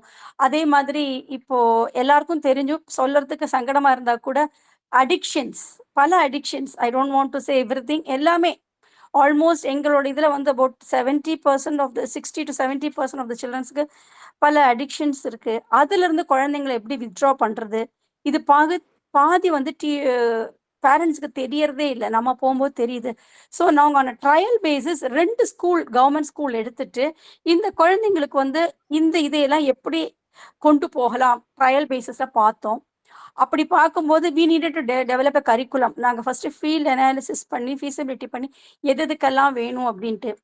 அப்போ அதில் வந்து மெயினாக லீடர்ஷிப் அண்ட் கொடுக்கணும்னு நினச்சோம். அப்போ லீடர்ஷிப் வரும்போது எது நல்லது எது கெட்டது, அந்த குழந்தைங்களுக்கு முடிவெடுக்கிற திறன் கொடுக்கணும். ஹெல்த் அண்ட் ஹைஜீன் ஆட்டோமேட்டிக்கலி கொடுத்துட்ருக்கோம். Skill development and communication and above all stress management. ஏன்னா இந்த குழந்தைங்களை வந்து பேரண்ட்ஸ் ஆனாலும் டீச்சர்ஸ் ஆனாலும் கம்பீட்டன்சி, சக்ஸஸ் அந்த இதில் போகிறனால they are more for stress. அப்போ இதை மேனேஜ் பண்ணுறது எப்படி, இது 4 குழந்தைங்களுக்கு வந்து மெயினாக கொடுக்கணும்னு நினச்சோம். அப்படி கொடுக்கும்போது how to develop a curriculum, அந்த டைமில் ஜோபா வந்து எங்களுக்கு ரொம்ப சப்போர்ட் பண்ணாங்க. ஸோ வி டிசைடட், அவங்க வந்து ஒரு கரிக்குலம் டெவலப் பண்ணி கொடுக்கறத விட பிரிட்டோ சார் வந்து, சாண்டியாகோ சாரும், டிராமா செல்வம் சார், அழகா அண்ணாவி சார் என்ன சொன்னாங்க, we shall have a workshop and we will develop our own curriculum சொல்லிட்டு we had a 4 days workshop. அதில் வந்து ஒரு மாடியூல் கரிக்குலம் டெவலப் பண்ணிட்டோம். அதில் வந்து more playway method, drama, puppetry, singing, dancing, இந்த மாதிரி. அதுவும் அதில் இருக்கிற போயம்ஸ், பாட்டு, கவிதையை விட பாடல்கள் எல்லாமே வந்து ரொம்ப கொலோக்கியலாக குழந்தைங்களுக்கு வந்து என்ஜாய் பண்ணுற மாதிரி ஒரு லாங்குவேஜில் ரொம்ப கொலோக்கியலாக டெவலப் பண்ணோம். இதில் என்னுடைய எக்ஸ்பீரியன்ஸ் என்னன்னு கேட்டால், நம்ம குழந்தைங்களுக்கு என்னென்னமோ சொல்லிக் கொடுக்கணும்னு நினச்சா கூட எங்களுக்குள்ளே இருக்கிற டேலண்ட்ஸ், எங்கள் ஸ்டாஃப் டீமுக்குள்ளே இருக்கிற டேலண்ட்ஸையும் கொண்டு வரதுக்கே வந்து இந்த 4 பேரும் பில்லர்ஸ் ஆஃப் ஜோபா வந்து ரொம்ப இதாக இருந்தாங்க. அண்ட் இப்போ இந்த மாடியூலை வந்து நாங்கள் வந்து ஒரு 2 months-ஆக அந்த ஸ்கூல்லேயும் ட்ரையல் பண்ணிட்டோம். All are very happy. Last ரிவ்யூவில் வந்து பேரண்ட்ஸ் சொன்னாங்க, எங்கள் குழந்தைங்களோட பிஹேவியரில் சேஞ்ச் இருக்குது, அவங்களுக்கு கோபம் குறைஞ்சிருக்கு, ஒரு பெரியவங்க கிட்ட தன்மையாக பேச தெரியுது அப்படிங்கிற மாதிரி நிறைய சேஞ்சஸ் இருக்குது அப்படின்னு பேரண்ட்ஸும் நிறைய பேர் ஃபீட்பேக் கொடுத்துருக்காங்க. டீச்சர்ஸ் ஆர் ஆல்சோ டெல்லிங், இப்போ கொஞ்சம் குழந்தைங்க உட்காடுறாங்க, இந்த அடிக்கடி அந்த ரீசன் இந்த ரீசன் சொல்லி வெளியில் போகிறது, அந்த மாதிரி பல சேஞ்சஸ் இதில் வருதுன்னு சொல்லியிருக்காங்க. ஸோ இதுக்கு எல்லாமே மெயினா சப்போர்ட் பண்ணது ஜோபாவும், அதுல மெயினா பிரிட்டோ சார், இந்த 4 பேர் எங்களுக்கு டைரக்டா இன்வால்வ்டு. மற்றவங்க எல்லாருமே இப்போ நீங்க பேசுனது இந்த இந்த இந்த இந்த ப்ராப்ளம்ஸ் எல்லாருமே ஸ்கூல்ல ஜென்ரலா இருக்கிறனால we have taken it up this. We have got a developed module, curriculum, songs எல்லாமே இருக்கு. We will be happy to share with everybody. So this is what I would like to share our experience with Joba in another ஒரு molding of a child. இந்த சொன்ன மாதிரி இந்த குழந்தைங்க எல்லாருமே வந்து very low section of the குழந்தைங்க, very educated parents இல்லை, ஃபினான்ஷியலி ரொம்ப இதாக இருக்கிற கவர்மெண்ட் ஸ்கூலில் படிக்கிற குழந்தைங்க தான் இவங்க படிக்கிறாங்க. So we are able to find much difference in this children. So in this contest NMCT is very thankful to the Joba Academy for supporting us in all these things. We expect to extend this to the other schools also. So thank you. This is just about our experience with Joba in the school. So I am ready to answer any other questions. நல்லது. So Chandy ஐயா பேசினாங்க, கோயிலா தங்கசாமி ஐயா பேசினாங்க, அப்புறம் Hieronymus, அப்புறம் மனோ ஐயா அவங்களுடைய அனுபவம், இப்போ சீதாலட்சுமி அம்மா வந்து NMCT அனுபவம், ஓரளவு நம்ம பேசியிருக்கோம். இப்போ அந்த பேசாத ஒரு சில பேர் வந்து புதுசாக வந்திருக்கிறவங்க அவங்களுடைய கருத்துக்களை முதல்ல நம்ம வந்து கேட்போம். அதுக்கு பிறகு வந்து நம்ம இன்னும் கொஞ்சம் மற்றவர்கள் பேசலாம். இப்போ ஜான் பீட்டர் ஐயா அவங்க வந்து, ஏன்னா இப்போ அவங்களுடைய ஆசிரியராக இருந்திருக்காங்க, பேராசிரியராக இருக்கிறாங்க, இப்போ பிரின்சிபலாக இருக்கிறாங்க, என்ன பதவின்னு தெரியல. ஜான் பீட்டர் ஐயா பேசலாமா? இப்போ நீங்க இதெல்லாம் கேள்வி கேட்டீங்க, உங்களுடைய அனுபவம் என்ன? இப்போ இருக்கிற குழந்தைகள் அல்லது மாணவர்கள், ஏன்னா நீங்க காலேஜ் லெவல் மாணவர்களை சந்திக்கிறீங்க, அவங்களுக்கு இன்றைக்கு இருக்கிற கல்வி முறையில அவங்களுக்கு தேவையான வேல்யூஸ், ஸ்கில்ஸ், இதை பத்தி நம்ம பேசியிருக்கோம் இல்லையா? அது உங்களுடைய கருத்து சொல்லுங்க ஐயா. John Peter. வணக்கம். அனைவருக்கும் வணக்கம். நான் ஜான் பீட்டர், தஞ்சாவூர்ல இருக்கக்கூடிய குந்தவை நாச்சியார் அரசினர் மகளிர் கல்லூரி, தன்னாட்சி கல்லூரியின் முதல்வராக இருக்கிறேன். நான் வந்து என்னுடைய கேரியரை ஆரம்பிக்கும் போதும் சரி, இப்போயும் சரி, ஒரு 6 ஆண்டுகள் கல்வியல் கல்லூரி பின்னணியில் பணியாற்றினேன். இப்போ கலைக்கல்லூரியில் இருக்கிறேன், உயர்கல்வியில் இருக்கிறேன். இருந்தாலும் உங்களுடைய எல்லாருடைய கருத்துக்களையும் கேட்கின்ற பொழுது, ஜான் பீட்டர் ஐயா அவர்களுடைய அந்த ஷேர் பண்ணியிருந்த அந்த டாக்குமெண்ட்டை பார்க்கின்ற பொழுது ரொம்ப பிரமிப்பாக இருக்குது. தமிழ் பின்னணியில் இருக்கக்கூடிய குழந்தைகள், தமிழ் பண்பாட்டு வேர்களை தேடுகின்ற மனப்பான்மை உள்ள பெற்றோர்களுடைய குழந்தைகள், உலகமெங்கும் வாழ்கின்ற எல்லா குழந்தைகள், இந்த நாற்றங்கால் என்று சொல்லக்கூடிய அளவில் அந்த இளம் குழந்தைகளுக்கான கல்வி முறை எவ்வாறு இருக்க வேண்டும் என்பது பற்றிய ஒரு சிறந்த ஒரு அற்புதமான ஒரு வடிவத்தை ஏற்படுத்தியிருக்கிறீர்கள். மகிழ்ச்சியாக இருக்கிறது. அதே போல் உங்களுடைய இன்றைய நிகழ்வில் பேசின எல்லாருடைய கருத்துகளும் கூட மிக சிறப்பானதாக இருந்தது. என்னுடைய பார்வையில் உயர்கல்வியில் இருக்கக்கூடிய மாணவர்கள் வந்து அறிவுத்திறனில் மேம்பட்டு இருந்தாலும் கூட அவங்க வந்து திறன்கள் அடிப்படையில் ரொம்ப மோசமான நிலையில் தான் இருக்கிறாங்க, திறன்கள் அறியாதவர்களாக இருக்கிறார் என்பதுதான் என்னுடைய ஒரு அப்சர்வேஷன். நான் இதை எல்லா இடத்துலையும் சொல்லும்போதும் சொல்லுவேன், திறன் கல்வி மிக முக்கியமானது. குறிப்பாக தொழில்நுட்பம் சார்ந்த கருவிகளை கையாளுதல், அப்புறம் வந்து பேச்சுத்திறன், அதே போல் சாஃப்ட் ஸ்கில்ஸ், இந்த மாதிரி நிலைகளில் மாணவர்கள் நிறைய பின்தங்கி இருக்கிறாங்க. அதுவும் அரசு கல்லூரி மாணவர்களின் நிலையில் பார்த்தீங்கன்னா நிறைய பின்தங்கி இருக்கிறாங்க. இவர்களுக்கு தேவையான அந்த ஐயா சொன்னாங்க, நல்லா அருமையாக பேசினாங்க, நாலேஜ் அண்டு ஸ்கில், அப்புறம் ஆட்டிடியூட் எல்லாம் சொன்னாங்க. அந்த மாதிரி நம்ம இந்த திறன்களை அடிப்படையாக கொண்டு இந்த கல்வி நிலையை மேம்படுத்த வேண்டும் என்ற ஒரு புரிதல் எனக்கு கிடைச்சது. மிக நல்ல வாய்ப்பு கொடுத்த உங்களுக்கு எனது அன்பான நன்றி, வாழ்த்துக்களை தெரிவித்துக் கொள்கிறேன். நல்லது ஜான் பீட்டர் ஐயா. அனைவருக்கும் வணக்கம். இன்னைக்கு இந்த செஷன்ல வந்து நம்ம படிப்புன்னு நிறைய பேசுறப்போ அகாடமிக் ஓரியன்டா இல்லைன்னா சிலபஸ் ஓரியன்டா அந்த மாதிரி இல்லாம இமோஷனல் இன்டெலிஜென்ஸ் அப்படின்ற விஷயத்த முன்னாடி வச்சதுன்றது ரொம்ப புதுசு. ஏன்னா அதை அட்ரஸ் பண்றதுக்கு, அதை பத்தி பேசுறதுக்கு அகாடமிக்கான அந்த கரிக்குலம்ல ஸ்பேஸ் இல்லை. சார் சொன்ன மாதிரி நாங்க டீச்சர்ஸா இருந்து கூட அதை பத்தி பேசுறதுக்கான வாய்ப்பு ரொம்ப கம்மியா இருக்கு. நான் வந்து ஹையர் எஜுகேஷன்ல தான் இருக்கேன், ஸ்கூல்ஸ்ல இல்ல. பட் இருந்தாலும் ஸ்கூல்ஸ் பத்தி விசாரிக்கும் போதும் சரி, இல்ல ஸ்கூல்ஸ்ல இருந்து வர்ற குழந்தைங்க தானே இங்க கல்லூரிக்கு வர்றவங்க, ஸோ அவங்களோட எமோஷனல் இன்டெலிஜென்ஸ் பக்குவப்படாம தான் இங்க ஹையர் எஜுகேஷன் வரைக்கும் வராங்கன்னு நினைக்கிறேன். டேலண்டடா இருக்காங்க, படிப்புல ரொம்ப நல்லா இருக்காங்க, அதை பேசிஸ்ல வச்சுதான் நம்ம உள்ள நம்ம சீட்ஸ் எல்லாமே கிடைக்குது. பட் சார் சொன்ன மாதிரி அந்த ஸ்கில்ஸ், இமோஷனல் இன்டெலிஜென்ஸ் அப்படின்னு வர்றப்போ அந்த இடத்துல நிறைய லேக் ஆகுது. இதுக்கு பேரண்ட்ஸோட ஒத்துழைப்பும் நிறைய தேவைன்னு நினைக்கிறேன். ஏன்னா இப்ப நான் ரீசெண்டா என்னோட காலேஜ்ல இருக்க அனுபவத்துல சொல்லும் போது, ஒரு பொண்ணு வந்து கிளாஸ் ரூம்ல மொபைல் யூஸ் பண்ணிட்டு இருந்திருக்கான்னு மேம் வாங்கி வச்சுட்டாங்க. அதை வாங்கி வச்சதுனால அவ சூசைட் பண்ணிக்கிட்டா. இன்னைக்கு அந்த குழந்தை இல்ல, அன்னைக்கே அந்த குழந்தை சூசைட் பண்ணி இன்னைக்கு அந்த குழந்தை இல்ல. அப்ப என்ன மாதிரியான ஒரு சின்ன விஷயத்த கூட அதை அப்ரோச் பண்ண முடியாம பேரண்ட்ஸ் வளர்த்துட்டாங்களா, இல்ல நாங்க ஏதாவது ஒரு இடத்துல தோத்து போயிட்டோமா, பிள்ளைங்களுக்கு சரியா கொண்டு போய் சேர்க்கலையான்னு ஒண்ணு இருக்கு. இன்னொன்னு, குழந்தைங்களை நம்மளால திட்டவோ இல்ல எதுவும் பெரிய விஷயங்களா சொல்லவும் முடியல. அட்வைஸ் பண்ணா நீங்க ரொம்ப குழந்தைய அட்வைஸ் பண்றீங்க, அவ ரொம்ப வருத்தப்படுறான்னு வராங்க. இன்னொரு குழந்தைய அப்ரிஷியேட் பண்ணா நீங்க அவளை விட்டுட்டு இன்னொரு குழந்தைய அப்ரிஷியேட் பண்ணிட்டீங்களா, அது இவளுக்கு என் பிள்ளைக்கு ஹர்ட் ஆயிடுச்சு, அந்த குழந்தை ஏதோ சாதிச்சதுன்னா அதை கொஞ்சம் நம்ம பெருமையா சொல்லிட்டோம்னா என் பிள்ளை நீங்க சொல்லாம விட்டுட்டீங்க, அதனால என் பிள்ளை ஹர்ட் ஆயிட்டான்னு வர்ற பேரண்ட்ஸும் பாக்குறோம். இப்ப இந்த இமோஷனல் இன்டெலிஜென்ஸ் அப்படின்ற விஷயத்த நாம நிறைய நம்ம பேச வேண்டியது இருக்கு, நாங்க டீச்சர்ஸும் கத்துக்க வேண்டியது இருக்கு. அதை குழந்தைங்க கிட்ட எப்படி பக்குவமா கொண்டு போய் சேர்க்கறது அப்படிங்கறதும் முக்கியமா இருக்கு. எம்பத்தி ரொம்ப கம்மியா இருக்குன்னு நினைக்கிறேன். என்னோட அப்சர்வேஷன்ல சொல்றேன். அடுத்தவங்க ஸ்டாண்ட்ல இருந்து என்ன யோசிச்சு பாக்குற அந்த எம்பத்தி வந்து குழந்தைங்களுக்கு இப்ப வர்ற குழந்தைங்களுக்கு கொஞ்சம் கம்மியா இருக்கு. அதை வந்து நம்ம அதிகமா கான்சென்ட்ரேட் பண்ணணும்னு நினைக்கிறேன். Thank you. Very good, very good. சிறப்பு, சிறப்பு. அதோடு இணைத்து மகாலட்சுமி, நீங்க உங்களுடைய அந்த அந்த ஸ்பெஷாலிட்டி இருக்கு இல்லையா, அந்த அதுவும் குறித்து கொஞ்சம் பேசுனீங்கன்னா, ஏன்னா அது பேசப்படாத ஒரு விஷயமாவே இருக்கு. அது எப்படி இந்த கரிக்குலம் இதுல வந்து இணைக்கலாம் அப்படிங்கறத பத்தி கொஞ்சம் சொல்லுங்களேன். இந்த இமோஷனல் இன்டெலிஜென்ஸ், ஸ்ட்ரெஸ் மேனேஜ்மெண்ட், இது நிச்சயமா இருக்கு. பட் நீங்க சொல்ற அந்த செக்ஸ் ஓரியன்டேஷன், அதனால கஷ்டப்படுற குழந்தைகள், இதை எப்படி அந்த கரிக்குலம்ல இணைக்கலாம்னு நினைக்கிறீங்க? அதை கொஞ்சம் சொல்லுங்க.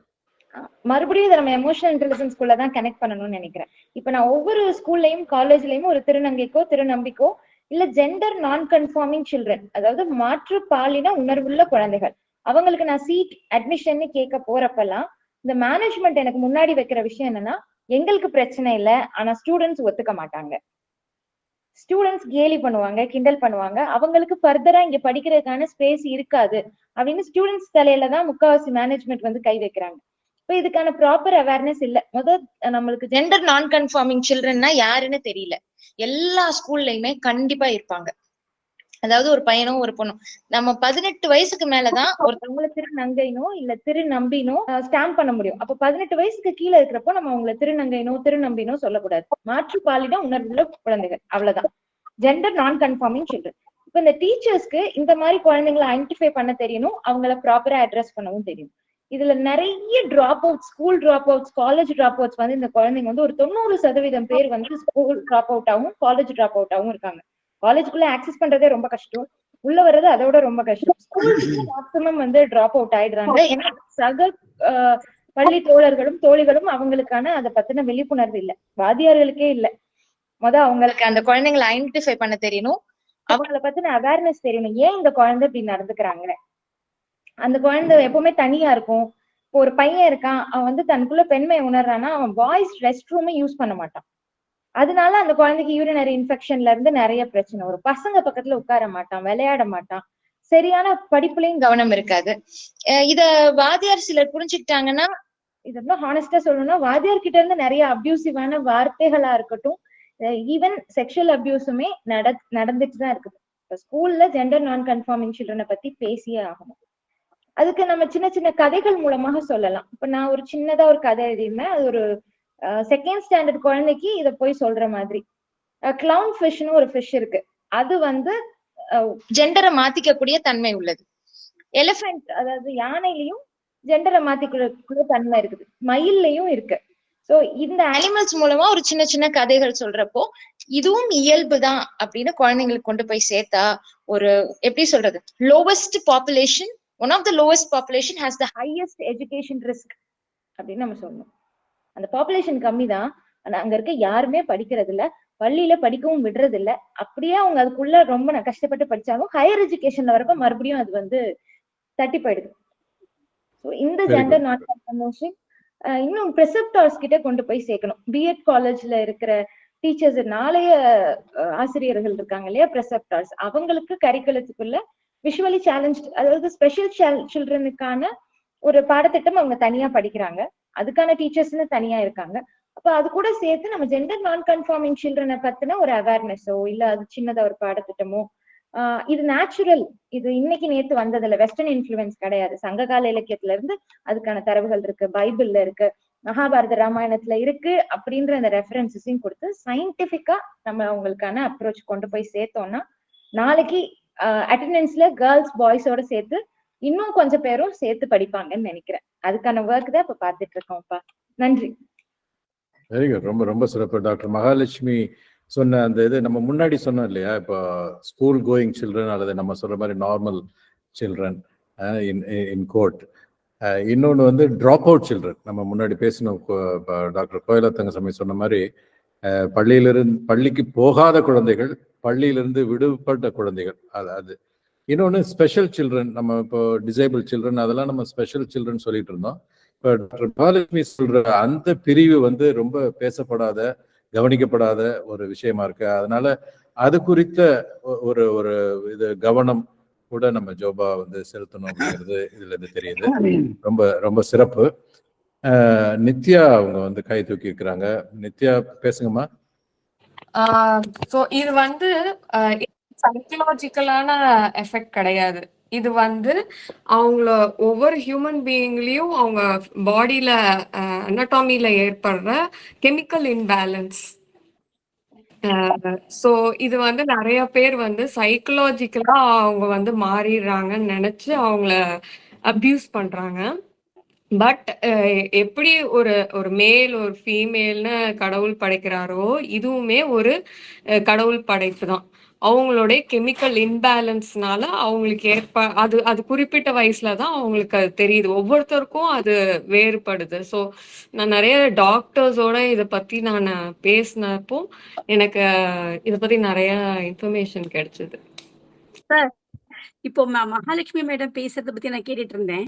இப்போ அவங்க சொன்ன மாதிரி இந்த குழந்தைங்களுக்கு வந்து நான் எங்களோட எக்ஸ்பீரியன்ஸ்ல ஒர்க் பண்ணும்போது இந்த அபியூஸ், மென்ஸ்ட்ரல் ஹெல்த் பத்திய டீட்டெயில்ஸ், அதெல்லாம் நிறைய ப்ராப்ளம்ஸ் இருக்கு. அப்போ இப்போ நான் எங்களோட எக்ஸ்பீரியன்ஸ்ல வந்து வி ஹேவ் ஒரு இந்த மாதிரி ஒரு we have given a phone number in every school. அவங்க வந்து இதை பத்தி ஏதாவது டவுட்ஸ் இருந்தாங்கன்னா they can call that number and the person will be answering it. இது என்னன்னு கேட்டா பேரண்ட்ஸுக்கே தெரியாத நிறைய ப்ராப்ளம்ஸ் வந்து இந்த ஆன்லைன் கால்ஸ் வருது. there is a group of doctors who are supporting us. இந்த குழந்தைங்க அங்க கூப்பிட்டாங்கன்னா அவங்க கூப்பிட்டு கைடன்ஸ் பண்ணுவாங்க.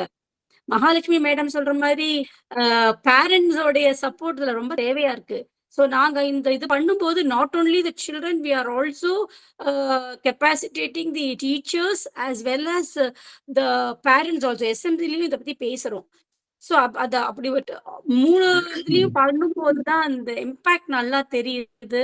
I am very happy that அதே மாதிரி நாங்களும் டிரான்ஸ்ஜெண்டர்ஸ் நிறைய ஒர்க் பண்ணிட்டு இருக்கோம். It is nice to get introduced to Mahalakshmi madam. Thank you doctor sir. Very good. Yes doctor Mahalakshmi short. Thank you so much Sankari ma'am.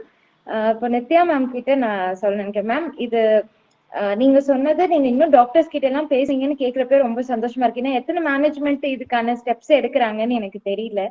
And moreover இது அனாட்டமிக்கலான சேஞ்சஸ் வந்து இல்ல மேம், அது it is born, it is inherit. இப்போ எல்லா baby form ஆகுறப்பவே female foetus தான். எல்லா குழந்தையுமே கருவுல form ஆகுறப்போ அது ஒரு ஃபீமேல் ஃபீட்டஸா தான் ஃபார்ம் ஆகுது. இங்க இருக்கிற எல்லா ஜென்ஸுமே நீங்க ஒரு 6 வாரமோ 9 வாரமோ நீங்க எல்லாரும் அம்மா கருக்குள்ள ஒரு பெண்ணாதான், ஒரு பெண் ஃபீட்டஸா தான், அந்த கருவா தான் அது ஃபார்ம் ஆகும். அதுக்கப்புறம் தான் அந்த ஜெண்டர் சேஞ்சஸ் வந்து நடக்குது. ஒரு 9th வீக்ல இல்லைன்னா ஒரு 6th வீக்ல நடக்கும். அப்படி சேஞ்ச் ஆகுறப்பவே நடக்கிற சேஞ்சஸ் தான் இது. இப்ப நம்ம நினைக்கிறோம் அவங்க ஒரு 13 வயசுல மாறுறாங்க, இல்ல ஒரு 15 வயசுல மாறுறாங்க அப்படின்னு. இல்ல 13 வயசு 15 வயசுலதான் நமக்கு தெரியும், அவங்களோட பிஹேவியர்ல நம்ம கண்டுபிடிச்சுக்குவோம். இப்ப நான் பொண்ணு அப்படின்னு நான் பிறந்த உடனே என்னைய சுத்தி இருக்க எல்லாருக்கும் தெரியும். எனக்கு எப்ப தெரிஞ்சதுன்னா எனக்கு ஒரு 13-15 வயசு வர்றப்பதான் எனக்கு தெரிஞ்சதுன்னா என்னால உணர முடிஞ்சது நான் பொண்ணுங்கிறது. அது முன்னாடி வரைக்கும் எனக்கு அந்த உணர்தல் கிடையாது. நான் எப்பயும் போல எல்லாரும் இருக்க மாதிரிதான் இருந்தேன். சோ அதே மாதிரி இந்த குழந்தைங்களும் ஒரு 15 வயசு 13 வயசுலதான் அவங்களோட பிஹேவியர் மூலமா நம்ம கண்டுபிடிக்கிறோம். நமக்கு தெரிய வருது அந்த குழந்தையில கொஞ்சம் சேஞ்சஸ் இருக்கு அப்படிங்கிறது. அதனால நம்ம என்ன நினைச்சுக்கிறோம்னா இது வரைக்கும் நல்லாதான் இருந்தான், திடீர்னு மாறிட்டான் அப்படிங்கிறோம். அப்படி கிடையாது. அது திஸ் இஸ் கம்ப்ளீட்லி இன்னேட். அது வந்து பை பர்த்லயே நடக்கிற ஒரு விஷயம் தான். அனாட்டமிக்கலா நடக்கிற விஷயங்களும் இருக்கு. அவங்க இன்னொரு கேட்டகரி ஆஃப் பீப்புள், ஹெர்மோஃப்ரோடைட்ஸ் அப்படின்னு அவங்கள சொல்லுவோம். டிரான்ஸ்மென் டிரான்ஸ்வுமென்ற கேட்டகரியில அவங்க வரமாட்டாங்க. அனாட்டமிக்கலா they have both sexual organs, reproductive organs. So that category is entirely different from transmen and transwomen. ஒரு சிம்பிளா ஒண்ணு சொல்லணும்னா, இந்த டிரான்ஸ்மென்னையோ இல்ல டிரான்ஸ் உமனோட நிலைப்பாடு எப்படி இருக்கும்னா, ஒரு ஆணோட ஆத்மா ஒரு பெண்ணுக்குள்ளேயோ இல்ல ஒரு பெண்ணோட ஆத்மா ஒரு ஆணுக்குள்ளேயோ புந்துச்சுன்னா அந்த நிலைப்பாடு எப்படி இருக்குமோ அப்படி இருக்கும். அந்த 15-17 வயசுக்குள்ள அவங்களுக்கு இருக்கிற அந்த மாறுதல் மனநிலையில வந்து ஜெண்டர் டிஸ்போரியா அப்படின்னு நம்ம சொல்றோம். அது ஒரு மென்டல் டிஸார்டர் கிடையாது, ஒரு mental state. So coming back to, ஏன்னா இப்போ இதுல முக்கியமா என்ன தெரியுதுன்னா, எனக்கு என்ன புரியுதல் அப்படின்னா, இந்த சம்பந்தமான கான்செப்ட், இது சம்பந்தமான இப்போ அவங்க சொன்னாங்கல்ல ஏதோ கதைகள், இது சம்பந்தமான இதுவும் நம்ம இணைக்கப்பட வேண்டும் கரிக்குலம் அப்படிங்கிறதுல புரியுது. ஸோ கோயிங் பேக் டு இந்த கரிக்குலம், இந்த சூழல், இது பற்றிய ரொம்ப பிரீஃபா மற்றவங்க ஒவ்வொருத்தருக்கும் ஏதாவது ஒரு யோசனை இருக்கும். நீங்க கேட்டது சுமன் பேசிட்டீங்களா? இல்லைன்னா கலைவாணி அம்மா நீங்க பேசுங்க, அடுத்து சுமன் பேசுங்க. சுமன் ஐயா பேசிட்டீங்களா? உங்களுடைய ரொம்ப சுருக்கமா பேசிக்கிறேன். சொல்லுங்க. முதல்ல வந்து கங்க்ராட்ஸ் டு ஜோபா. அதுக்கு நான் வந்து ஒரு சின்ன ஒரு கார்ட்டூன் போட்டேன், பேசிட்டு ஒரு 100கணக்கான குறிப்பு எடுத்துக்கிட்டேன். பின்னால உதவலாம் தெரியல பெற்றோர்களுக்கு. குழந்தை வந்து ஜோபாவை பெற்றோர்களுக்கு கொடுக்குறாங்க. அழகா இருக்கு, நல்லா இருக்கு, நல்ல ஒரு அப்புறம் வந்து அதுக்கு ஜோபாவுக்கு ஒரு சின்ன இது இருக்கு. அப்புறம் அப்படியே வந்து ஜோபா பாயுது. ஓஹோ, ஊற்று. ஜோபா வந்து மலரா போட்டிருக்கிறீங்க. அருமை அருமை. மற்ற ஜோபா இல்ல, சுமன் பேசுறதுக்கு முன்னாடி ஜோபா நண்பர்களுக்கு தெரிஞ்சுக்கலாம். அதான் இவருடைய ஸ்பெஷாலிட்டி வந்து சும்மா கார்ட்டூனிஸ்ட் அப்படிங்கிறது வேற, விஷுவல் திங்கிங் அப்படின்னு சொல்றோம்ல, மாணவர்களுக்கு அந்த விஷுவல் திங்கிங் எப்படி கொடுக்கறது அப்படின்னு சொல்லி மகாலட்சுமி வந்து கை தட்டுறாங்க. இது மாதிரி அழகா நீங்க போட்டிருக்கீங்க அப்படின்னு.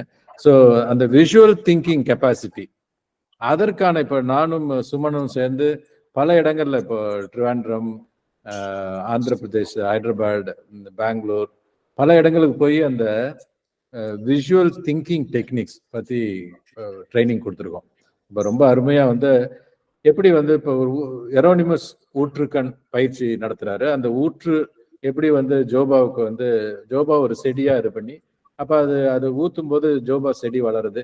இந்த மாதிரி வந்து அவர் போட்டிருக்காரு பார்த்தீங்களா? ஸோ அது வந்து வரைதல், ஓவியம் அப்படிங்கிறது ஒரு கலை, அது வேற.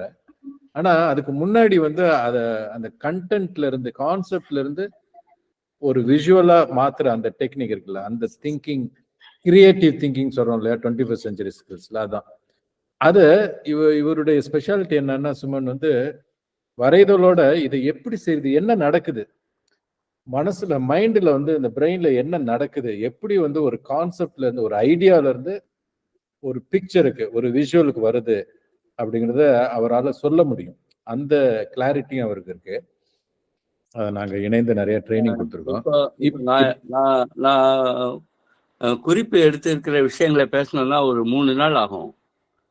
அத 3 நிமிஷத்துல பேசவும் உங்களுக்கு தெரியும். அத 3 நிமிஷத்துல அதை நான் இது பண்றேன். அதாவது 3 minutes சொல்லுங்க. அதாவது நம்ம சுற்றி இருக்கக்கூடிய உயிர் அல்லது உயிரற்ற ஜடங்கள் அனைத்திலும் நாம் ஒரு மதிப்பை கற்பிக்கணும், நல் மதிப்பை கற்பிக்கணும். அப்போ அது மேல நமக்கு ஒரு அக்கறை வரும். ஸோ அதை நம்ம ப்ரொடெக்ட் பண்ணுவோம். இதுதான் இதனுடைய கோர். இது என்னன்னா, நம்ம சுற்றி இருக்கக்கூடிய உயிர் உள்ள உயிரற்ற ஜட பொருள்கள் அனைத்திலும் நாம் ஒரு அன்புடன் அக்கறையை செலுத்தணும். அதை செலுத்தினாக்க எல்லா ப்ராப்ளமும் அநேகமா சால்வ் ஆயிடும். இதுதான் என்னுடைய கோர் எசன்ஸ் ஆஃப் லைஃப். அதை வந்து எப்படி செலுத்துறது, என்னென்ன மாதிரியான இது பண்ணலாம் அப்படிங்கிறத ரொம்ப நிபுணத்தனமா எல்லாருமே பேசினாங்க. கோகுல தங்கசாமி ஒரு விதமா சொன்னாரு, சாண்டியாகோ ஒரு விதமா சொன்னாரு, எரோனிமஸ் ரொம்ப அழகா சொன்னாரு. ரொம்ப இன்னைக்கு ரொம்ப அவர் தான் ஹீரோ, இன்னைக்கு ரொம்ப நல்லா பேசினார் அவரு. அனைவருக்கும் வாழ்த்துக்கள். அதனால அதாவது இதுல வேதத்துல ஒரு பகுதி உண்டு, இது நான் படிச்சதுனால நான் சொல்றேன். பிருத்திவியாபஸ்தேஜோ வாயுராகாசயமே சுத்தியந்தான் ஜோதிரகம் பிரஜா விபாப்மா பூயா சங்கு ஸ்வாகான்னு. அதாவது பிருத்திவி, வாயு, ஜோதி, ஆகாசம், நெருப்பு எல்லாத்தையும் நம்ம வந்து மதிக்கணும், மதிச்சு அதை சுத்தமா வச்சுக்கணும்னு சொல்லுது. ஒரு இடத்துல அது சொல்லுது, ஒவ்வொரு வேதங்கள்ல அதை பத்தி விஷயங்கள் இருக்கும். எனக்கு தெரிஞ்சதுனால அதை சொல்றேன்.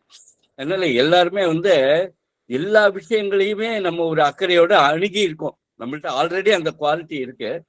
அது கொஞ்சம் அப்பப்போ வெளியில போயிட்டு வந்து கொஞ்சம் தூசு தட்டின கண்ணாடியை துடைக்கிற மாதிரி அப்படி துடைச்சி நம்ம ஜோபா மூலியமா, ஜோபா வந்து ஒரு கண்ணாடி, அந்த கண்ணாடி வந்து கம்ப்ளீட்டா கொஞ்சம் துடைச்சு இன்னும் கொஞ்சம் கிளியரா அது அப்பப்போ அப்புறம் வெளியில போகும்போது திருப்பி கண்ணாடியில தூசு பண்ணலாம்.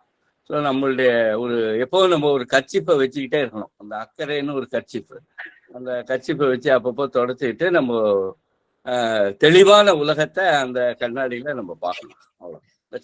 ரொம்ப ரொம்ப சிறப்பு, ரொம்ப சிறப்பு. ரொம்ப நன்றி சுமன். வந்து அழகான கார்ட்டூன்ஸ், அந்த விஷுவல் திங்கிங். இப்போ ஏன்னா நீங்க என்ன பண்ணலாம் அப்படின்னா, நம்ம மலேசியாவுக்கெல்லாம் போகும்போது அங்க இருக்கிற ஆசிரியர்களுக்கு இந்த விஷுவல் திங்கிங், அந்த கிரியேட்டிவ் திங்கிங் எப்படி பண்றது அப்படிங்கிறத நீங்க ரொம்ப ப்ராக்டிக்கலா சொல்லலாம். ஓகே, நம்ம ஞானசீலன் இருக்காரு. ஞானசீலன் வந்து ஒரு சிறப்பான தஞ்சாவூர்ல ஒரு சிறந்த குழந்தைகளுக்கான பயிற்சியாளர். அவர் வந்து இது எப்படி இந்த கரிக்குலம் என்ன மாதிரியான விஷயங்கள் எடுக்கிறார்? ஞானசீலன் ஏதாவது பேச விரும்புறீங்களா? ஐயா வணக்கம். வணக்கம் ஞானசீலன், சொல்லுங்க. இப்போ மற்றவங்க எல்லாம் பேசுறாங்க, அது குறித்த உங்களுடைய கருத்துக்கள் வந்து முக்கியமானு சொன்னா, இப்போ வந்து நம்ம காலங்களை வந்து எப்படி வந்து கிமு கிபின்னு பிரிக்கிறோமோ அது மாதிரி இப்போ வந்து நம்ம கொரோனாவுக்கு முன் கொரோனாவுக்கு பின் அப்படிங்கிற மாதிரியான இந்த காலம் வந்து இப்போ வந்து பிரிக்கப்பட்டு இருக்கு. ஐயாக்கள் சொன்ன மாதிரி வந்து பசங்களுடைய தேடல்கள் வந்து யூடியூப் அந்த நோக்கி, கூகுள் அதை நோக்கி தான் போயிட்டு இருக்கு. நீட் அ டீச்சர், எனக்கு வந்து யூடியூப் இருந்தா போதும் நான் பாடம் கத்துக்குவேன் அப்படிங்கிற மாதிரி மனநிலை வந்து இன்னைக்கு இருக்கிற 1வது படிக்கிற பிள்ளைல இருந்து 12வது படிக்கிற பிள்ளை வரைக்கும் அந்த ஒரு மனநிலைகள் இருக்காங்க. அந்த மனநிலையை வந்து முதற்கட்டமா நம்ம மாத்தணும். ஜோபா வந்து அந்த இதுக்கான ஒரு சீரிய முயற்சியை எடுக்கணும் அப்படிங்கறது வந்து இந்த நேரத்துல நான் வந்து ஒரு விருப்பமா தெரிவிக்கின்றேன். மெயினான இது. அடுத்து வந்து சொன்ன மாதிரி அந்த ஹியூமன் வேல்யூஸ், நம்ம எரோமஸ் ஐயா சொன்ன மாதிரி அந்த வேல்யூஸ்ங்கிறது வந்து இன்னைக்கு வந்து பசங்கள்ட்ட வந்து இல்லாத ஒரு சூழ்நிலை இருக்கு. அதை வந்து நம்ம எப்படி கொண்டு வரலாம்? குறிப்பா வந்து முன்னாடி எல்லாம் பாத்தீங்கன்னா பள்ளிக்கூடத்துல வந்து மறைக்கல்வி, நல்லொழுக்க கல்விங்கிற தனி பாட புத்தகமே வந்து பள்ளிக்கூடங்கள்ல இருந்துச்சு. பட் இப்ப ஆஃப்டர் இந்த கொரோனாவுக்கு அப்புறம் அந்த பாடங்களை வந்து பெருசா வந்து அவங்க கான்சன்ட்ரேட் பண்றது இல்லை. ஸோ அது வந்து நம்ம எப்படி வந்து அந்த பள்ளிக்கூடத்துல நம்ம போய் சேர்க்க முடியும், அந்த நன்னெறி கல்விகளை வந்து எப்படி நம்ம ஜோவா மூலமா கொண்டு போய் சேர்க்க முடியும் அப்படிங்கிற முயற்சிகளை நம்ம செஞ்சா இன்னும் நல்லா இருக்கும் அப்படிங்கிறது என்னோட கருத்துங்க ஐயா. நன்றி ஞானசீலன். அழகு சொல்லுங்க. இருக்கு சிறப்பு இல்லை, நல்ல உரை. எல்லா உரையுமே நல்லா சிறப்பா இருந்துட்டு இருக்கு. நான் குறிப்பா அவங்க சொன்னது மாதிரி அவங்க நம்ம சீதாலட்சுமி அம்மா சொன்ன அந்த நம்ம அனுபவத்தை சொன்னது மீண்டும் ஒரு மீள் நினைவுக்கு வந்தது மகிழ்ச்சி. அதுக்கு வந்து திலகமிட்டது போல எரோனமிஸ் தோழருடைய அது பேச்சு வந்து மிக மிக சிறந்த இருந்தது. ஒரு ஆசிரியரா இதை வந்து நம்ம தொடர்ந்து செஞ்சுட்டே இருக்கிறோம். அது ஒரு ஆய்வாளருக்கு உரிய அந்த ஒரு முறைகளோடையும் இன்னை நடைமுறை செயல்பாட்டு வடிவத்தோடையும் சொன்னது ரொம்ப சிறப்பு. அந்த கட்டுரை எங்களுக்கு முடிஞ்ச அளவு நீங்க அதை பகிருங்க, பார்த்து நான் தொடர்பு பேசுறேன். அவங்க என்னுடைய நான் தொடர்பு கொள்றேன். மகிழ்ச்சி, சிறப்புங்க. மிக்க நன்றி, எல்லாத்துக்கும் நன்றி. வாய்ப்பு வந்து ஒரு பாட்டு. நன்றி நன்றி, வெரி குட். ஸோ நிறைவா கிளைமேக்ஸா பாமேன் உங்களுடைய கருத்துக்கள், இது வரைக்கும் நீங்க கேட்ட விஷயம், நம்ம ஜோபா பண்ணது, தொடர்ந்து பண்ண வேண்டியது, பேசுங்க பாமேன். வணக்கம் அனைவருக்கும் வணக்கம். இப்போ இந்த கலந்துரையாடல்ல நான் குறிப்பா சொல்ல நினைச்சது அப்படின்னா, இப்போ இந்த ஒரு கரிக்குலம் அப்புறம் சிலபஸ் அப்படின்னு பிரிக்கிறோம். நம்ம ஒரு கலைத்திட்டம், பாடத்திட்டம், அப்புறம் கற்பித்தல் முறை அப்படிங்கிற இதை பிரிக்கிறோம். அந்த அடிப்படையில பாத்தீங்கன்னா இப்ப நம்ம பெரும்பாலும் பேசியது இல்லாம நுட்பங்களாக எப்படி சொல்லித் தருவது, கற்பித்தல் முறை பற்றியும் கற்பித்தல் கருவிகள் பற்றியும் நிறைய பேசியிருக்கிறோம். இதுக்கான சாராம்சமாக அதனுடைய அடிப்படையாக இருக்கக்கூடியது என்னவாக இருக்கணும் அப்படிங்கிறத பற்றி நம்ம கூடுதலாக கொஞ்சம் பேசினா நல்லா இருக்கும். ஏன்னா இன்றைய சமூக சூழல் அல்லது உலகளாவிய சூழல் என்னவா இருக்கு அப்படின்னா, மனிதனை மையமாக வைத்த சிந்தனை மரபுகள் தான் உலகம் முழுவதும் பரவலா கோலோச்சிட்டு இருக்கு. இப்ப நாம பேசக்கூடிய திணை கோட்பாடு என்பது இயற்கையை மையமாக வைத்த ஒரு கோட்பாடு. ஆந்த்ரோபோசென்ட்ரிக் அப்படிங்கிறது இல்லாம ஒரு நேச்சர் சென்ட்ரிக்காக நம்ம பார்க்க வேண்டிய ஒரு இடத்துல இருக்கிறோம். அது பார்க்கும் பொழுதுதான் இந்த உலகத்திற்கான அடிப்படையான சிக்கலுக்கான தீர்வுகள் கிடைக்கும் அப்படிங்கிறது என்னுடைய கருத்து. அந்த அடிப்படையில சக உயிர்களை மதிக்கக்கூடிய, சக உயிர்களுக்கும் வாய்ப்பு தரக்கூடிய, அதாவது அந்த பன்மையத்தன்மையும் உயிர்மை நேயத்தையும் உள்ளடக்கியதாக அந்த அந்த அந்த கரிக்குலம் அல்ல கலைத்திட்டம் என்பது உருவாக்கப்படணும். அதற்கான எல்லா இயந்துகளையும் நம்ம பயன்படுத்தும் பொழுது சிறப்பாக இருக்கும் என்பது என்னுடைய கருத்து. அந்த அடிப்படையில நம்ம ஒரு கலைத்திட்டத்தை உருவாக்கிட்டு அதுக்கு பிறகு நம்ம ஒரு பாடத்திட்டமாக கொண்டு போக போறோமா, அல்லது அதுக்கான ஒரு சின்ன சின்ன லெசன்ஸ் சொல்லக்கூடிய பாடங்கள் உருவாக்க போறோமா அப்படிங்கிறது எனக்கு இன்னும் தெரியல. நீங்க எல்லாரும் சேர்ந்துதான் அதை நம்ம உருவாக்கணும். அந்த அடிப்படையில அந்த ஒரு ஸ்கெலிட்டன் ஒரு சட்டகத்தை உருவாக்கிட்டோம்னா அதுல இருந்து நம்ம கொண்டு போறதுக்கு வசதியா இருக்குன்றது என்னுடைய கருத்து. நன்றி. அப்பாவுடைய மையம் அவர் சொன்ன மாதிரி திணை கோட்பாடு. நீங்க எல்லாம் சொன்ன மாதிரியே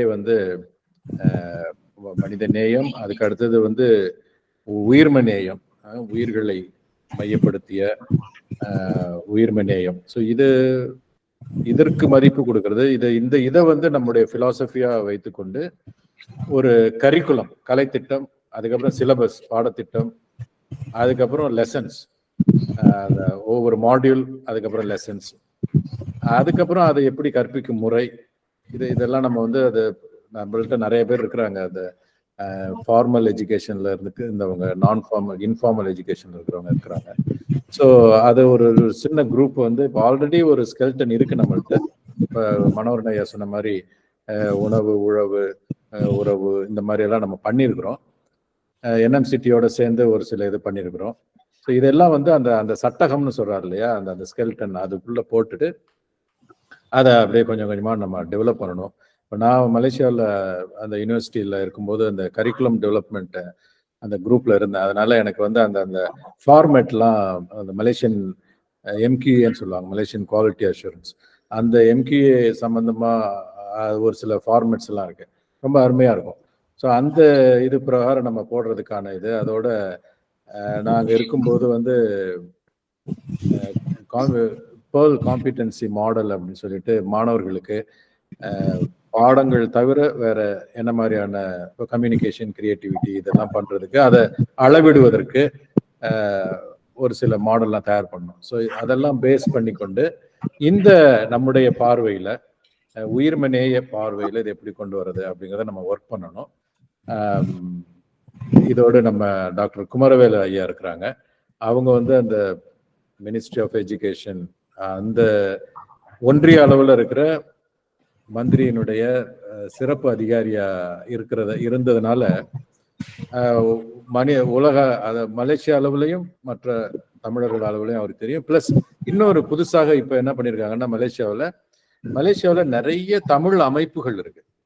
அப்போ தமிழ் அமைப்புகளின் பேரவை அப்படின்னு சொல்லிட்டு அதை பற்றி அவர் சொல்லுவாரு. அந்த பேரவை ஒன்று இப்போ ரொம்ப ரீசெண்டா 2-3 மாசத்துல முன்னாடி மலேசியாவில் இருக்கிற எல்லா தமிழ் அமைப்புகளும் சேர்ந்து ஒரு பேரவை, அதுல மிக முக்கியமான சிந்தனையாளராக அவர் இருந்ததுனால அவர் அதற்கு செயலாளராக அவரை தேர்ந்தெடுத்திருக்கிறாங்க. அதனால நம்ம எல்லாருமே சேர்ந்து அவரை ஒரு கைத்தட்டல் கொடுத்து அவர் அந்த பேரவைக்கான செயலாளராக நியமித்ததற்காக நம்ம பாராட்டுவோம். அதனால நிறைய ஒவ்வொரு நாளும் பத்திரிகையில அவருடைய கட்டுரை வந்து கொண்டிருக்கும். அந்த தொடர்ந்து தமிழிய சிந்தனையில, தமிழர் அறம் சார்ந்த சிந்தனையில தொடர்ந்து எழுதி கொண்டிருப்பவர், சிந்தித்து கொண்டிருப்பவர். அதனால டாக்டர் குமரவேலு ஐயா, நீங்க சொல்லுங்க. இப்ப நம்ம பேசினது ஏற்கனவே இருந்த அனுபவம், இது அடுத்த கட்டத்துக்கு எப்படி நகர்றது, பேசுங்க ஐயா. பாராட்டுகள் ஐயா. இந்த தமிழர் அமைப்புகள் பேரவை அதை பற்றியும் கொஞ்சம் சொல்லிடுங்க. 3000 ஆண்டுகளுக்கு முன்பு இந்த தமிழர்கள் படைப்பாளிகளாகவும் அறிவார்ந்தவர்களாகவும் வாழ்ந்தார்கள் என்பதற்கான சான்றுகளை நாம் ஏற்கனவே பார்த்திருக்கிறோம். இறந்தும் உயிர் வாழ்தல் வேண்டின் பறந்து கெடுக இவ்வுலகம் இவ்வையம்னு வள்ளுவர் சொல்லியிருந்தார். அதாவது கடவுளே ஒழிஞ்சு போன்னு சொல்ற அளவுக்கு ஒரு சிந்தனை இந்த தமிழ் சமூகத்துல தோன்றி இருக்குன்னா அது மிக உயரிய சிந்தனைன்னு நான் சொல்லுவேன். பாரதியார் கூட சொல்லியிருக்கிறார். அதாவது அதோட நீட்சியா நான் பார்க்கிறேன். பாரதியார் தனி ஒரு மனிதனுக்கு உணவில்லை எனில் இச்சகத்தினை அழித்திடுவோம் என்ற ஒரு கருத்தையும் பாரதியார் சொல்லியிருக்கிறாரு. இது வள்ளுவருடைய கருத்து நீட்சியா தான் நான் பார்க்கிறேன். இதை யாதும் ஊரே யாவரும் கேளீர், இப்படி உலகை மையமாக வைத்து ஒரு உலக பொதுமை சிந்தனையோடு ஒரு இனம் வாழ்ந்து இருக்கிறது என்றால் அது இந்த தமிழினம்தான் என்பதில் எனக்கு மிக பெருமையாக இது சொல்வதற்குள்ளே மாற்று கருத்து எதுவும் இல்லை. ஆகையால் நான் நம்முடைய பேராசிரியரை மலேசியாவில் சந்தித்த பொழுது ஒரு நாள் நாங்கள் இருவரும் உரையாடி கொண்டிருந்த பொழுது இந்த கேள்வியை நான் கொளுத்தி போட்டேன். எப்படி ஒரு 3000 ஆண்டுகளுக்கு முன்பு வாழ்ந்த இந்த தமிழ் சமுதாயம், இந்த தமிழ் சமூகம் என்ன மாதிரியான கல்வி முறையை கொண்டிருந்தார்கள், இப்படியெல்லாம் அவர்களால் சிந்திக்க முடிந்தது, ஒரு உலகை பொதுமைப்படுத்தி உலகுக்கு பொதுவான விழுமியங்களை பேசக்கூடிய அளவுக்கு ஒரு சிந்தனை வளர்ச்சி பெற்ற ஒரு சமூகமாக தமிழினம் இருந்திருக்கிறது. இதுக்கு என்ன மாதிரியான கல்வி முறையை அவர்கள் கையாண்டார்கள், இதை பற்றி நீங்கள் சற்று சிந்திக்க வேண்டும். இதற்கான ஒரு ஃப்ரேம் ஒர்க், ஒரு தியரிட்டிக்கல் ஃப்ரேம் ஒர்க் நீங்க உருவாக்கணும் ப்ராஃப் அப்படின்னு சொல்லி நான் அவர்கிட்ட சொல்லியிருந்தேன். அன்று தொடங்குனதான் நினைக்கிறேன். இன்று ஜோபாவாக வளர்ச்சி பெற்று இருக்கிறது என்பதை காணும் பொழுது மிக மிக மகிழ்ச்சியாக இருக்கிறது. இது மேலும் தொடர்ந்து வெற்றி பெற வேண்டும் என்று வாழ்த்துகின்றேன். என்னுடைய பங்கு கண்டிப்பாக இதில் இருக்கும். நான் மிகப்பெரிய அளவுக்கு என்னுடைய பங்களிப்பு மிகப்பெரிய அளவில் இல்லை என்பது உண்மை. என்னுடைய நண்பர் திரு மனோகரன் அவர்கள் இந்த ஜோபாவில் மிகப்பெரிய அளவுக்கு பங்காற்றி கொண்டிருக்கிறார். நான் அவ்வப்போது வந்து போய் கொண்டுதான் இருக்கிறேன் என்பதை சொல்லிக் கொள்வது எனக்கு சொல்லிக் கொள்கிறேன். நான் ரொம்ப குறைவான பங்களிப்பு தான் என்னுடையது. இருந்தாலும் நம்முடைய பேராசிரியர் சொன்னது போல மலேசியாவில் தமிழ் மொழி, தமிழ் பண்பாடு, இனம், இதை பற்றி சிந்தனைகளோடு ஒரு தமிழ் அமைப்புகள் எல்லாம் ஒன்றுபடுத்தி ஒருங்கிணைத்து ஒரு பேரவையை உருவாக்குவதற்கு நான் பெரும்பாடு பட்டேன் என்பது உண்மை. அதன் பிறகு இந்த அமைப்பை உருவாக்கி விட்டோம். இப்பொழுது அந்த அமைப்புக்கு நான் பொதுச் செயலாளராக இருக்கிறேன்.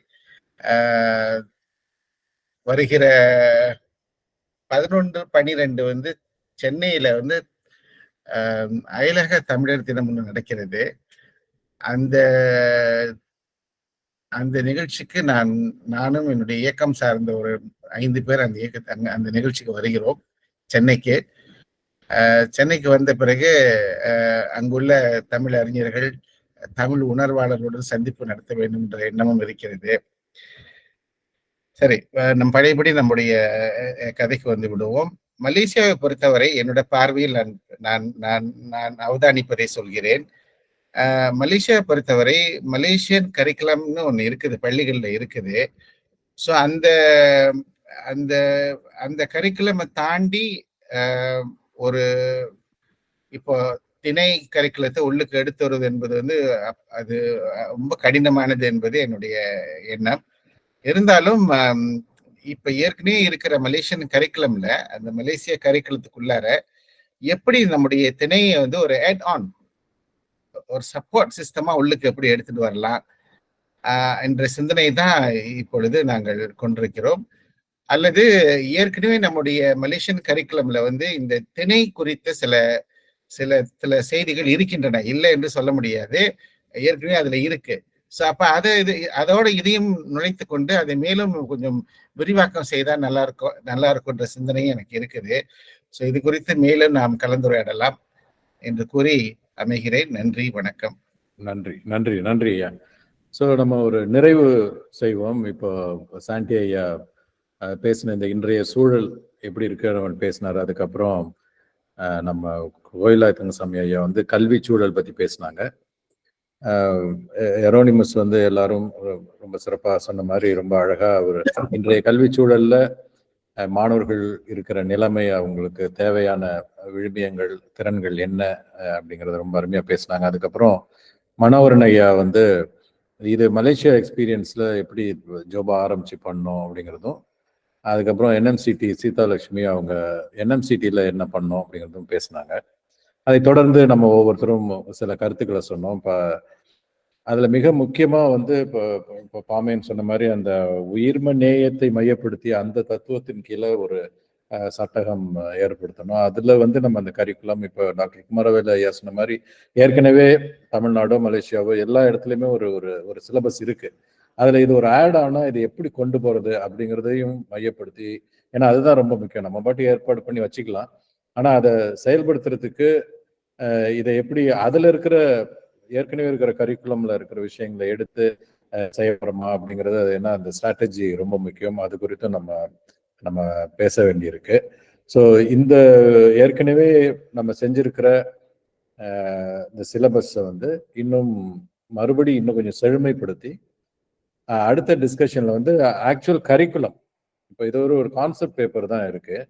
ஆக்சுவல் கரிக்குலம் வந்து நம்ம இங்க ப்ரொஜெக்ட் பண்ணுவோம்.